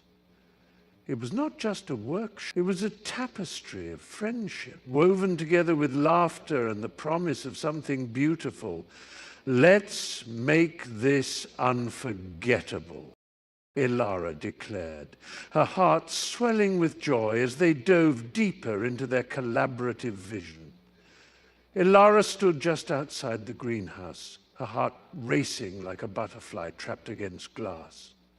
The scent of damp earth and blooming jasmine swirling around her, teasing her senses. She smoothed her hands over the frayed edges of her sweater, a feeble attempt to calm the whirlwind of anxiety brewing within her. Voices, bright and eager, drifted from inside. The younger students, their laughter ringing out like chimes in the soft morning light. "Did you see the poppies?" one exclaimed, the excitement palpable. Ilara took a deep breath, letting the earthy aroma fill her lungs, grounding her in the moment. She could feel the warmth of the sun on her back, a gentle reminder that she was not alone in this endeavor. "You've got this," she whispered to herself as her fingers grazed the wooden door. With every step closer, memories of her own youthful hesitations flashed before her eyes, a whirlwind of uncertainty that had once consumed her too. Yet today, she was the mentor, the guide, ready to share her passion for the plants that had once whispered secrets only to her as she pushed open the door. The vibrant color of the greens and blossoms leapt into view, enveloping her in a cocoon of warmth and possibility, filled with the promise of discovery. The room hummed with anticipation, sunlight filtering through the tall windows, casting golden patterns on the polished wooden floor, as Ilara stood before her small audience, her heart racing with the weight of her words. Empathy, she began, her voice steady yet warm, is not just a feeling, it's a bridge. She could see their eyes widen, some nodding slightly, eager for what was to come. With a deep breath, she launched into the tale of her journey with the empathia, a mystical realm where emotions took form, swirling colors dancing around her like a vibrant aurora. I remember the first time I stepped into that world, she continued, her hands gesturing as if she could conjure the essence of her memories. A woman, tears streaming down her face, clutched a small child, her sorrow palpable, wrapping around me like a thick fog. The room fell silent, the air thick with unspoken emotions, as Ilara's words painted vivid images of loss, hope, and connection. I realized then, she said, softly, her gaze sweeping across the faces before her, that our stories intertwine, and through understanding we grow. The warmth of her message enveloped them, drawing them closer, igniting the flickers of empathy that lay dormant within.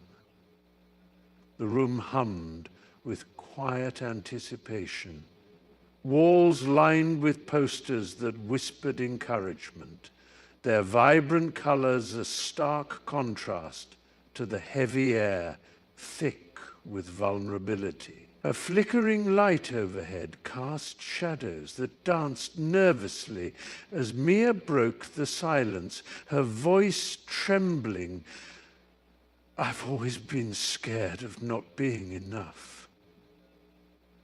Murmurs of understanding swirled around her, fragile yet palpable, as her classmates leaned in, eyes wide, feeling the weight of her confession settle between them like a shared blanket of warmth. The scent of freshly brewed coffee mingled with the faint, comforting aroma of old books, creating an intimate cocoon that wrapped around their insecurities. Sam nodded, his voice steady yet soft. We all feel that way sometimes, don't we? Like we're just pretending. A collective sigh escaped the group, a release of tension, as they exchanged glances, finding solace in the shared journey of doubt and discovery. The soft rustle of papers turning echoed in the background. Yet it was the heartbeats and whispered reassurances that resonated the loudest, weaving a tapestry of support that bound them together, each story a thread reinforcing the fragile yet resilient fabric of their community. The room pulsed with an unspoken energy as the students leaned closer to the luminous plants, their fingers brushing against the foliage with a reverence usually reserved for ancient artifacts. Each touch sent ripples of warmth through the air, the empathia, an otherworldly, bioluminescent vine, reacting to their emotions like a chameleon in a sun-drenched garden. Lila, her heart racing with curiosity and wonder, felt the tendrils quiver, glowing a soft violet, mirroring her awe. It's like it knows us, she whispered, eyes wide, as a wave of laughter rippled through the group. Nearby, Raj, who felt the familiar weight of uncertainty creeping in, noted how the leaves dulled to a muted blue, reflecting his trepidation. "What if it doesn't like me?" he muttered, half joking, yet the empathia flickered, a gentle pulse beneath his fingertips, urging him to embrace the moment. The scent of damp earth and sweet nectar filled the air, mingling with the heady fragrance of excitement. Caught in this shared experience, they exchanged glances, half smiles blossoming as the plants seemed to weave their emotions into a tapestry of light, drawing them closer, binding them in a silent understanding that transcended words, an unspoken promise of connection that wrapped around them, tangible and alive. In the dimly lit corner of the bustling cafeteria, a hush fell over the tables, like a soft blanket smothering a fire, as Mia, her voice barely above a whisper, recounted her experiences of being bullied. The clatter of trays and laughter faded into the background, replaced by the sharp intake of breath from the students surrounding her.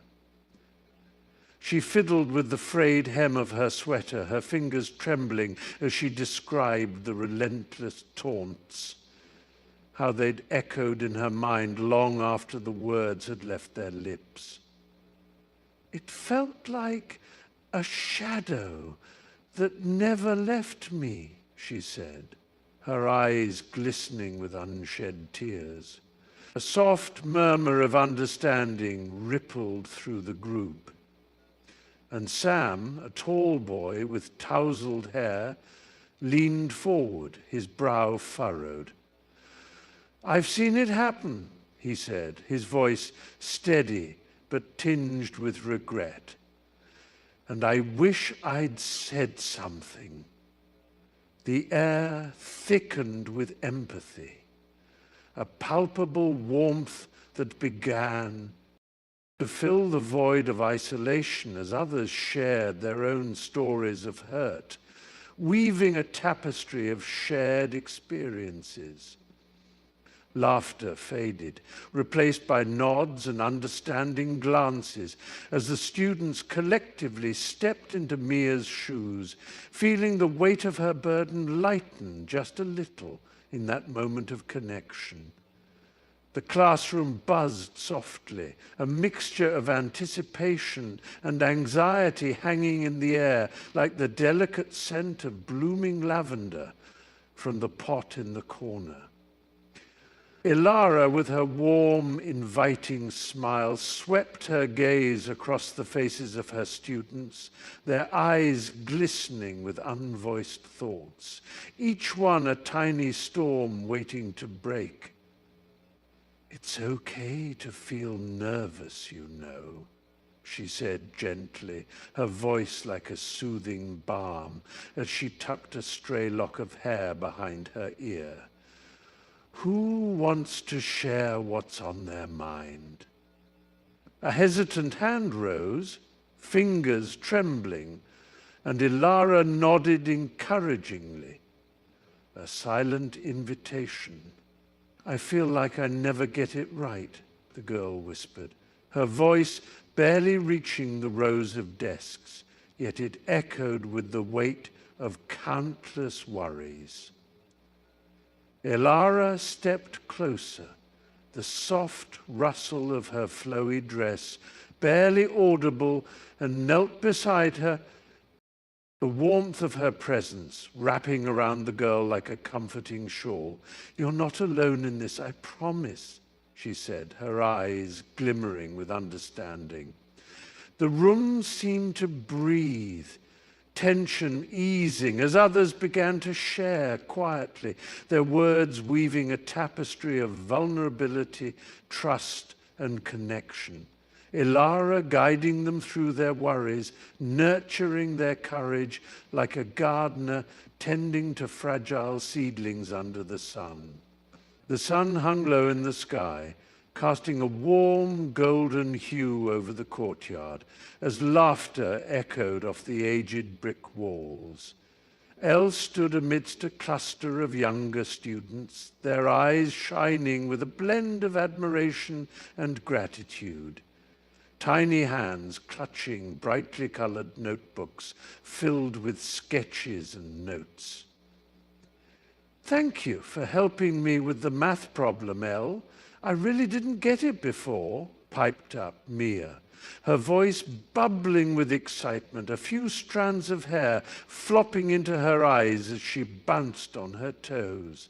A gentle breeze wafted by, carrying the faint scent of blooming lilacs, as Elle knelt down to meet their eager faces. "You all did the work. I just showed you how to see it differently," Elle replied, warmth spreading. Through her chest, a soft blush creeping over her cheeks. The older students, once timid and hesitant, now beamed with newfound confidence, their previous apprehensions melting away like ice in the sun. "Let's show everyone the project tomorrow, okay?" piped in Kevin, his eyes wide with enthusiasm. "Yeah, together," echoed the others, their voices merging into a symphony of hope and camaraderie, a bond forged in understanding, each grateful smile illuminated by the golden afternoon light. The wind howled like a wounded beast, whipping through the narrow alleyways of the old town, carrying whispers of what lay ahead. As she turned the corner, Clara's heart raced, the shadows deepening around her. The streetlights flickered nervously, casting wavering pools of yellow light that barely reached the cracked cobblestones, and she could hear the distant echo of hurried footsteps. Too close, too quick for comfort. "I can't keep running," she muttered to herself, desperation coating her words like bitter iron. Just then, a figure emerged from the gloom, tall and cloaked, eyes glinting with an unsettling mix of recognition and intent.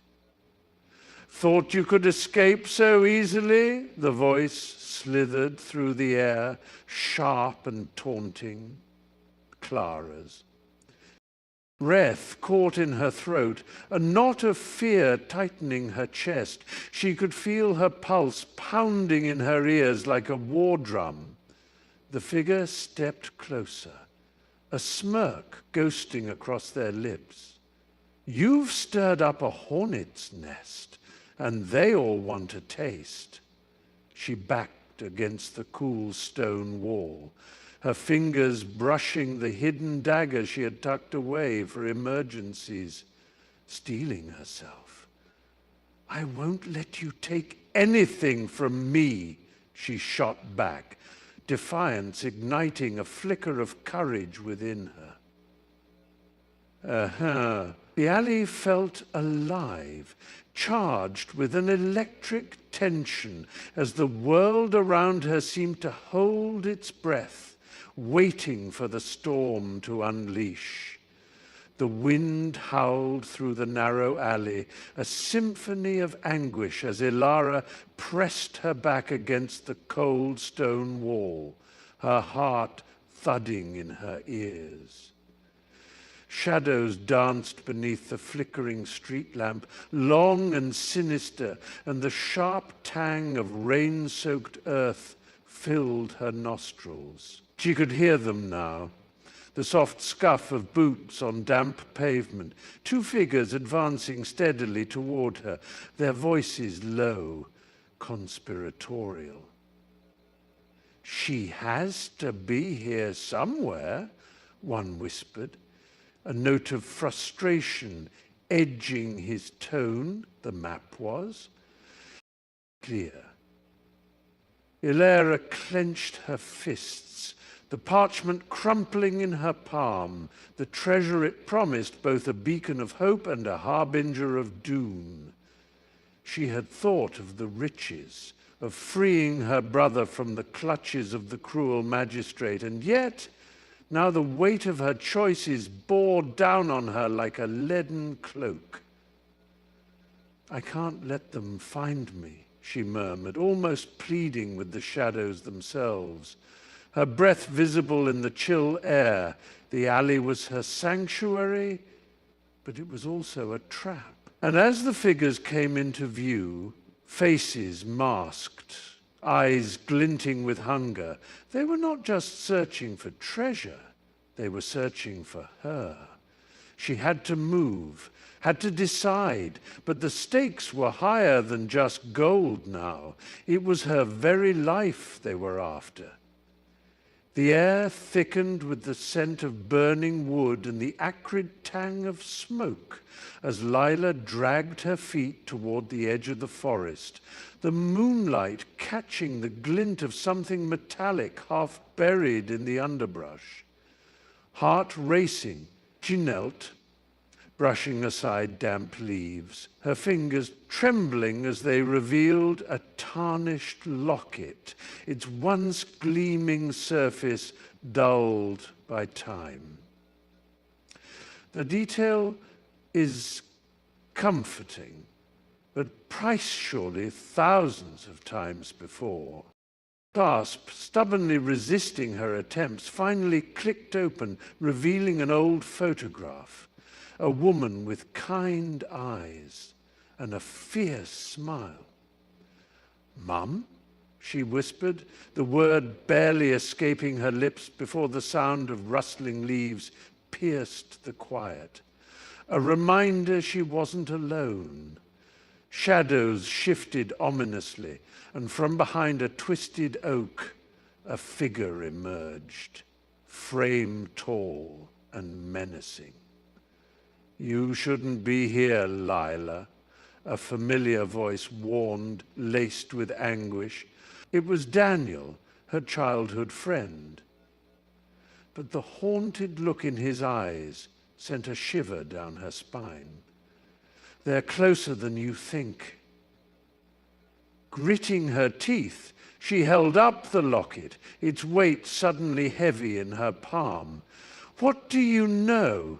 she demanded, resolve hardening as the darkness pressed in around them, the stakes rising like a tide, threatening to swallow them whole. As the sun dipped below the jagged horizon, casting long shadows across the desolate landscape, Clara felt a shiver race down her spine. The brittle wind whispered promises and threats through the skeletal trees, urging her to turn back, yet her resolve hardened with every step. The flickering glow of a distant campfire danced in her vision, illuminating figures cloaked in darkness, their laughter sharp and cruel, echoing through the night. "You're not welcome here," a voice called out, slicing through the air like a dagger, sending a fresh wave of panic surging through her veins. Clara's heart hammered in her chest, the weight of her mission pressing down on her like a stone. She caught sight of a glinting blade, the firelight reflecting off its edge, taunting her with the reality of what lay ahead. "We know why you've come," another voice chimed in, smooth and serpentine, "and it won't end well for you." The words hung in the air, heavy and suffocating, twisting her stomach into knots. Caught between the shadows and her purpose, Clara took a deep breath, the taste of smoke and fear mingling on her tongue, and stepped into the flickering light, determined to confront the demons waiting for her. The air crackled with tension as Iris crouched behind the gnarled oak, its bark rough against her palms, while the forest whispered secrets of danger. Moonlight filtered through the leaves, casting flickering shadows that danced like spectres around her. The distant rumble of thunder echoed ominously, a reminder of the storm brewing, not just in the sky, but within her heart. The sharp tang of damp earth mingled with the sweet scent of pine, each breath tasting like a desperate gamble. Suddenly a rustle broke the stillness, jerking her head around, heart thudding against her ribcage. "Is someone there?" she called, her voice barely above a whisper, quivering with fear. The silence that followed felt alive, electric, thick with unspoken threats. A figure emerged from the brush, tall and cloaked in shadow. Elias, his face obscured, but his presence unmistakable. "You shouldn't be here, Iris," he warned, his voice gravelly yet laced with urgency, eyes scanning their surroundings. "They're coming." Her stomach twisted. "Who's coming?" "The ones who think they own this land," he replied, stepping closer, urgency radiating from him like heat. "And they won't stop until they find you."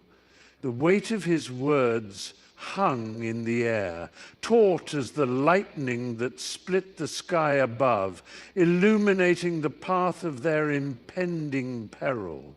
The echoes of her heels clicked against the marble floor, a staccato rhythm that mingled with the distant murmurs of the gala, where laughter glimmered like crystal chandeliers overhead. Heart pounding, Lena slipped into the dimly lit hallway, the heavy scent of jasmine and polished wood enveloping her as she approached the brass-handled door at the end. She hesitated, feeling the prickling chill of uncertainty crawl up her spine, the weight of her secret pressing down like a stone in her pocket. A muffled voice drifted through the cracks, sharp and urgent. "We can't let him find out. Not now." She edged closer, her breath hitching as she strained to hear, her pulse quickening at the realization that each syllable twisted the knife of her resolve deeper. Suddenly the door creaked open and a figure emerged, their silhouette casting a long shadow that swallowed Lena whole. "You shouldn't be here," they whispered harshly, eyes darting around. "You don't know what's at stake." Panic surged within her, but deeper still was a fierce determination. "I need to know," she replied, voice steady. "If it's really worth everything we've sacrificed." In that moment, the stakes soared. The fragile thread of trust between them stretched tight enough to snap. The air thickened with an acrid tension as Lila dashed through the narrow alleyways of the city, her heart pounding in rhythm with her hurried footsteps. Shadows cloaked her surroundings, the flickering streetlights casting ghostly silhouettes that danced along the damp cobblestones. A faint siren wailed in the distance, growing closer, and each note sent a spike of adrenaline coursing through her veins. "I can't go back," she muttered under her breath, feeling the warmth of her breath cloud around her in the chill of the night.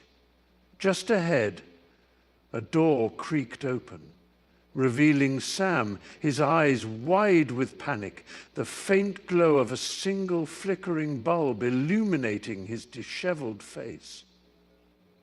"Lila, you shouldn't be here," he hissed, glancing over his shoulder, urgency coating his voice. "Did you find it?" she pressed, the weight of their shared secret hanging heavily between them. "Not yet, but they're onto us," he said, his voice dropping to a whisper, fear mingling with desperation. Outside, the world pulsed with danger, every siren a reminder of what was at stake. Lila's stomach twisted, but the thought of turning back was insufferable.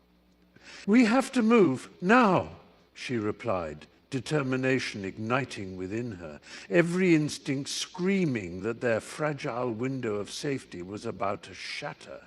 The storm hit with a ferocity that rattled the windows, each crack of thunder echoing like a warning. Inside the cramped cabin, Anna, huddled by the flickering fire, her heart racing as she rummaged through the tattered map once more, desperate to decipher its secrets. The wind howled outside, a wild beast clawing at the timber walls, but it was the nagging doubt in her gut that gnawed at her more fiercely. "We can't wait much longer."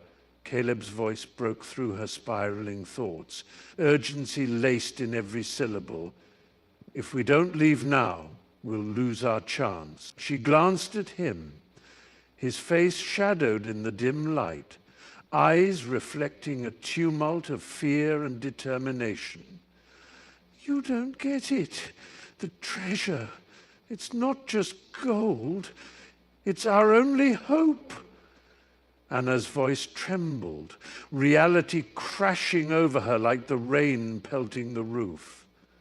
She swallowed hard, feeling the weight of her dreams and then her fears.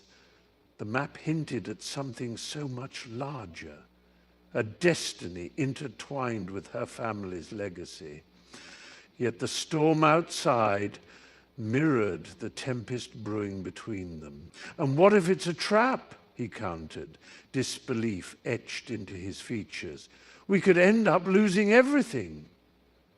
The thunderous roar of the approaching storm drowned out their whispered fears as Clara clutched the pendant around her neck, the metal cool and familiar against her racing pulse. "We have to go now," she insisted, her voice barely rising above the wind's howling, each gust filled with the promise of chaos. The forest loomed darker than she'd remembered, branches clawing at the sky like skeletal fingers, shadows swirling with unseen threats. Beneath the canopy, a sudden crack like splintering wood made them freeze, hearts pounding in their chests, fear threading itself into the very air around them. "Did you hear that?" Jake's eyes darted to the underbrush, his breath quickening, the bravado he'd carried like armor suddenly stripped away. They were not alone. Clara's stomach twisted, the weight of their quest crashing down as she thought of the ancient map tucked away in her pocket, the prophecy that promised power but also called forth something dreadful. "We can't be caught out here," she murmured, urgency igniting her veins. A figure emerged from the shadows, cloaked in darkness, a low chuckle reverberating through the trees, sending a shiver down her spine. "You think you can escape?" it taunted, voice smooth as silk, laced with danger. The stakes were no longer just her life. They risked unleashing a force far beyond their control. The air was thick with the scent of damp earth and decay as Mia crouched behind the twisted remnants of an ancient oak, her heart racing like the trapped sparrows in the bushes. She could hear them, the low murmur of voices rising like smoke, punctuated by the sharp crack of branches underfoot, and each sound sent tremors of dread coursing through her. "This is it," she muttered under her breath, her fingers clenching around the hilt of the dagger hidden in her boot, its cool metal a small comfort in the rising tension. "Where is she?" a voice barked, deeper and more gravelly than she remembered, reverberating through the fog like an unholy chant. It was Vincent, a shadow from her past, come to reclaim what she had taken, the promise of her freedom, a wisp of smoke slipping through her fingers. He could picture him, the anger etched deeply in his features, his eyes ablaze with the thirst for revenge. The forest shivered around her, as if holding its breath, and as she edged closer, the world beyond the tree line blurred into a tense haze. "Don't let her escape," another voice yelled, lighter, desperate, and it stung Mia's heart. Lila was with them. The stakes had risen, no longer just Mia's life at risk, but Lila's soul hanging precariously in the balance, and with each passing moment, the distance between freedom and captivity narrowed dangerously. The wind howled like a wounded beast as Clara crouched behind the crumbling stone wall, her heart pounding in rhythm with the distant echoes of gunfire. The air was thick with the acrid scent of smoke and charred earth, a bitter reminder of the chaos that had unfolded just moments before. Shadows danced across her field of vision, silhouettes of figures moving with purpose, their heavy boots crunching on the debris-strewn ground. She could barely make out their intentions, but the tension coiling in her gut hinted at a darker truth. "Keep moving. We don't have time," a voice barked, sharp and commanding, sending a jolt of fear through her veins. It was Marcus, his eyes scanning the horizon, filled with a mix of determination and desperation. He turned toward her, a flicker of concern crossing his face. "Clara! We need to reach the safe house, now. They're on to us." A sudden explosion rocked the area, sending Clara sprawling against the wall, breath catching in her throat as the ground trembled beneath her. Dust and debris rained down, and for a heartbeat everything became a blur of noise and confusion.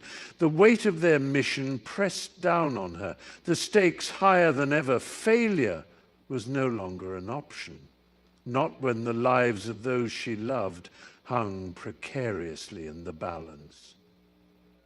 As she pulled herself up, resolve igniting within her, she knew they were being hunted.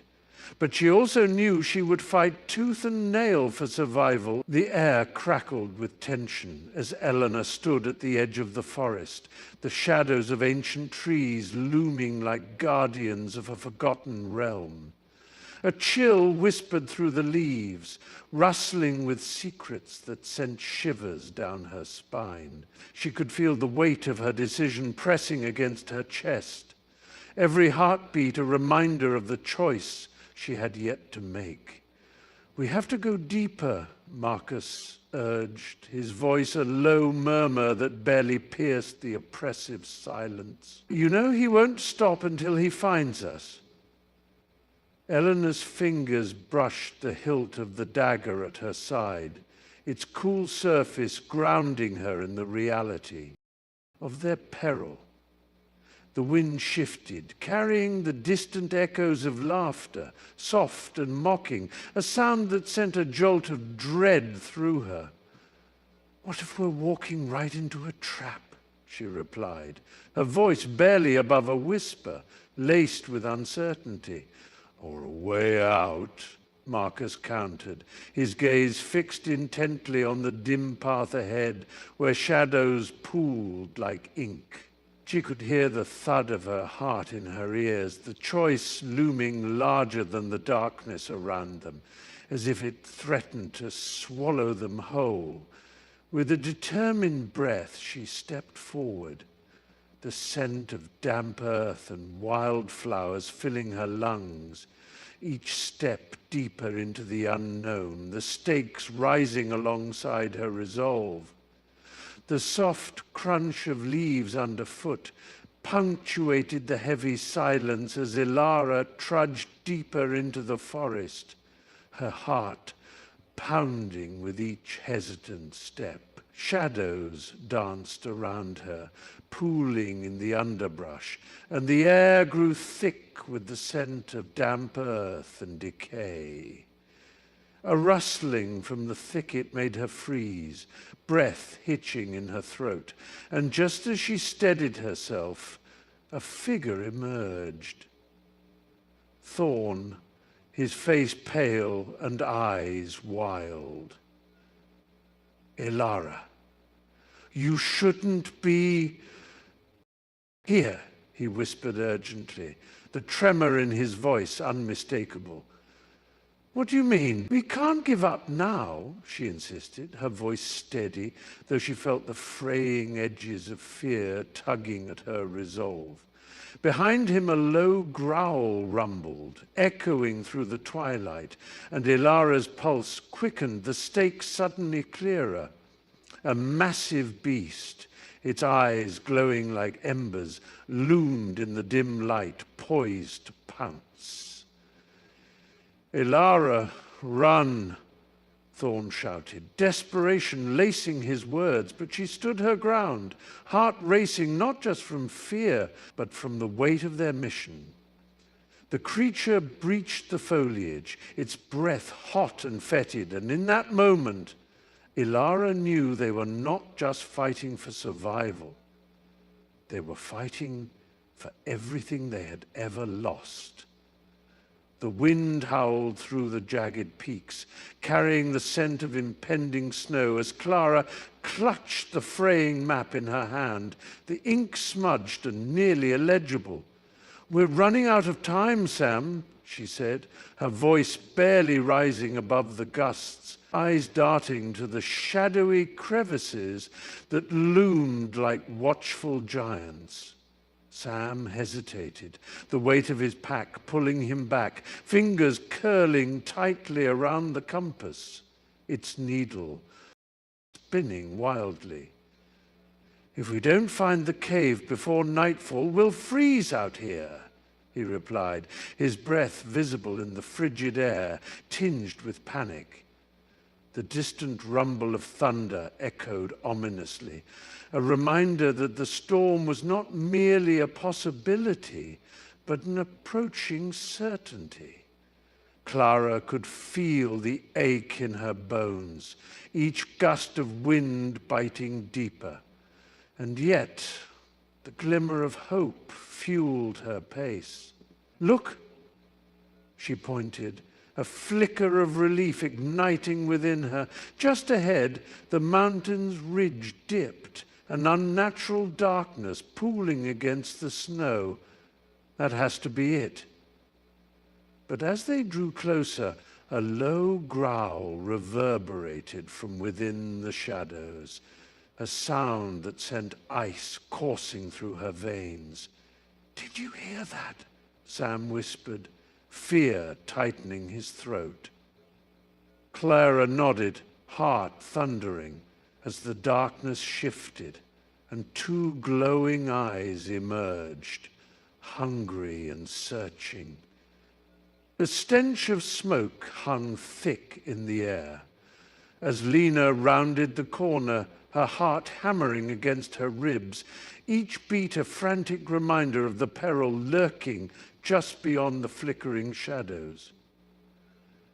Through the haze, the cracked asphalt shimmered under the light of a single street lamp, its glow barely illuminating the figures crowding around the abandoned factory. The low murmur of voices, urgent and tense, cut through the oppressive silence, piercing her thoughts like shards of glass. "You don't understand. They're coming for us," a man's voice rasped, filled with desperation, while another replied sharply, "We can't just run. We need a plan." Lena crouched behind a dumpster, cold metal digging into her back as she strained to catch every word, her gut twisted. She hadn't anticipated that others were involved, hadn't realized the stakes had risen beyond simple survival. The air crackled with tension, a tangible energy that tugged at her instincts, urging her to flee, yet anchoring her to the spot. Then a sharp crack echoed through the alleys, the unmistakable sound of a gunshot, and her breath caught in her throat. "Get down!" someone shouted, panic seeping through the air like the smoke that now curled ominously toward the night sky. Lena's pulse raced, for the shadows had transformed from mere predators to a gathering storm. She had to choose, step out and confront the danger, or retreat into the dark, leaving chaos behind her. The wind howled through the cracked windows of the old barn, whipping hay into a frenzy as Clara crouched behind a rusted tractor, heart pounding like a jackhammer. She could hear them now, distant voices rising in urgency, the sound of her father's strained breaths mingling with the growl of the advancing storm. "I've told you, Clara, stay hidden," he had shouted, his voice breaking, a warning laced with desperation, but the fear had clawed at her insides, urging her forward. A shadow flickered at the barn's entrance, and she held her breath, the metallic tang of fear filling her mouth. The figures of the intruders emerged, their silhouettes stark against the gathering darkness, and she could make out the glint of metal in one man's hand. "Split up," one commanded, his tone cold and methodical. "We need to find her before it's too late." Clara's pulse quickened, a new wave of panic crashing over her. What did they want? An urgent whisper slid through her mind, echoing her father's past warnings. "They're coming for the map." Heart in her throat, she pressed against the tractor, praying the creaking wood would keep her hidden, while raw determination ignited within her. As the sun dipped below the horizon, casting a fiery glow across the cracked pavement, Clara's breath quickened, her heart pounding like a drum. The distant wail of sirens sliced through the air, mingling with the acrid smell of smoke that clung to her clothes, a stark reminder of the chaos still unfolding just blocks away. She gripped the edge of the crumbling wall, the rough stones scraping against her palms, grounding her amid the turmoil swirling inside. "We can't stay here," she whispered, desperation creeping into her voice, glancing at Tom, whose face was pale, the weight of the decision heavy between them. The shadows deepened as the evening stretched on, an unsettling blanket cloaking the alley. The flickering streetlight above cast erratic shapes, and from the gloom, murmurings grew louder, threatening, conspiratorial. "They know," Tom said, his eyes wide, reflecting the panic that ignited in Clara's chest. "If we don't move now, we'll be trapped." A chill crawled down her spine, the reality of their situation crushing over her like a cold wave. She knew they had to make a choice, but the looming darkness felt alive, pulsating with the weight of every secret they'd uncovered, every betrayal that lay ahead.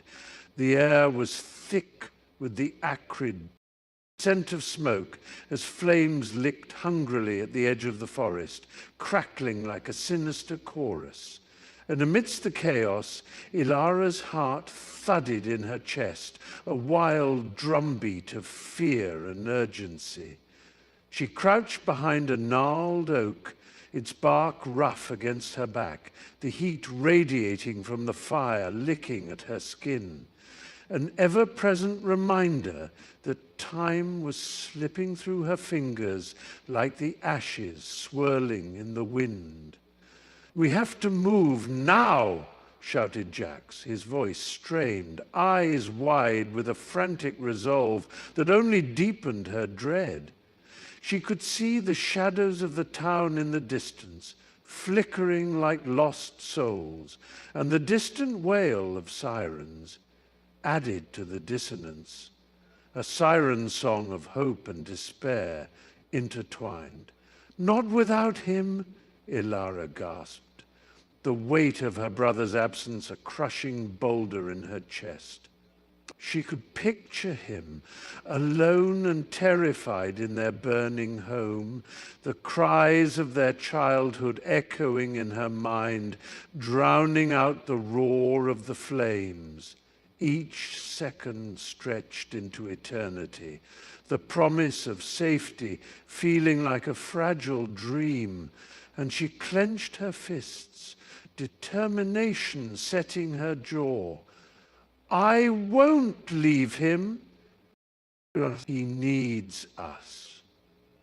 A fleeting moment of silence enveloped them, the world holding its breath, before the crackling inferno surged forward, the shadows creeping closer, as if the night itself sought to swallow them whole.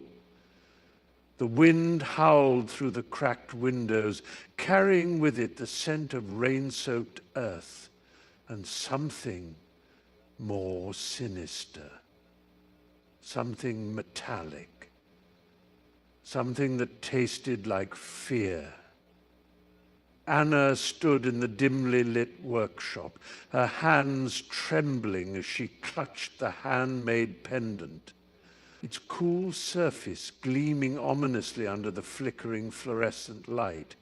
"We have to go now," Jake's voice broke through the shadows, urgent and raw, his eyes darting to the door as if it were a sentinel ready to pounce. Distant thunder rumbled, a warning echoing her growing dread, and she could hear the frantic thumping of her own heart, each beat punctuating the silence that hung heavily between them like a curtain of smoke. "I can't," she whispered, her throat tightening, memories of their last escape clawing at her resolve. "Not without it. It's just a trinket." He shot back, frustration lacing his tone. But she could see the fear brimming in his gaze, the unspoken truth that this pendant might hold the key to their survival. Outside, a shadow flitted past the window, dark and menacing, and Anna knew in that moment the stakes had risen. Either they faced whatever haunted them outside, or they would be devoured by the past they couldn't outrun. The air crackled with tension as Maya pressed her back against the damp stone wall of the ancient tunnel, her heart pounding like a tribal drum, echoing the urgent whispers of her companions. "They're coming," she hissed, the scent of mildew and cold earth suffocating her, mingling with the metallic tang of fear. The flickering torchlight illuminated the jagged edges of the tunnel, casting elongated shadows that danced like phantoms, testing the resolve of the group. Just ahead, The faintest rustle of fabric sent a chill skittering down her spine. Was it just the wind, or something much worse? "Stay quiet," muttered Ethan, his voice barely above a whisper, his eyes wide, darting to the darkness that loomed beyond the dim light. Each footfall of the unknown pursuers felt like a countdown, a drum roll for the inevitable confrontation. "If we don't move now, we're done for." Maya glanced at the others, their faces grim, eyes reflecting a mosaic of dread and determination. She could almost taste the desperation in the air, like iron against her tongue. "We can't just run into the darkness," she whispered back, her voice trembling. "We need a plan." The flicker of the flame seemed to hesitate, mirroring the uncertainty that hung thick among them as the distant sound of heavy boots pressed closer, a wicked reminder that time was running out. The night air crackled with tension, a sharp wind rustling the leaves overhead, as Clara stood at the edge of the forest, her heart pounding like a war drum. The moonlight cast a silvery sheen over the clearing, illuminating the jagged rocks that whispered secrets of the past. A low growl echoed from the shadows, an ominous symphony that sent shivers down her spine. "You shouldn't have come back." A gravelly voice rasped from the darkness, and Clara's breath hitched, her pulse quickening in response. "They're not done with you yet."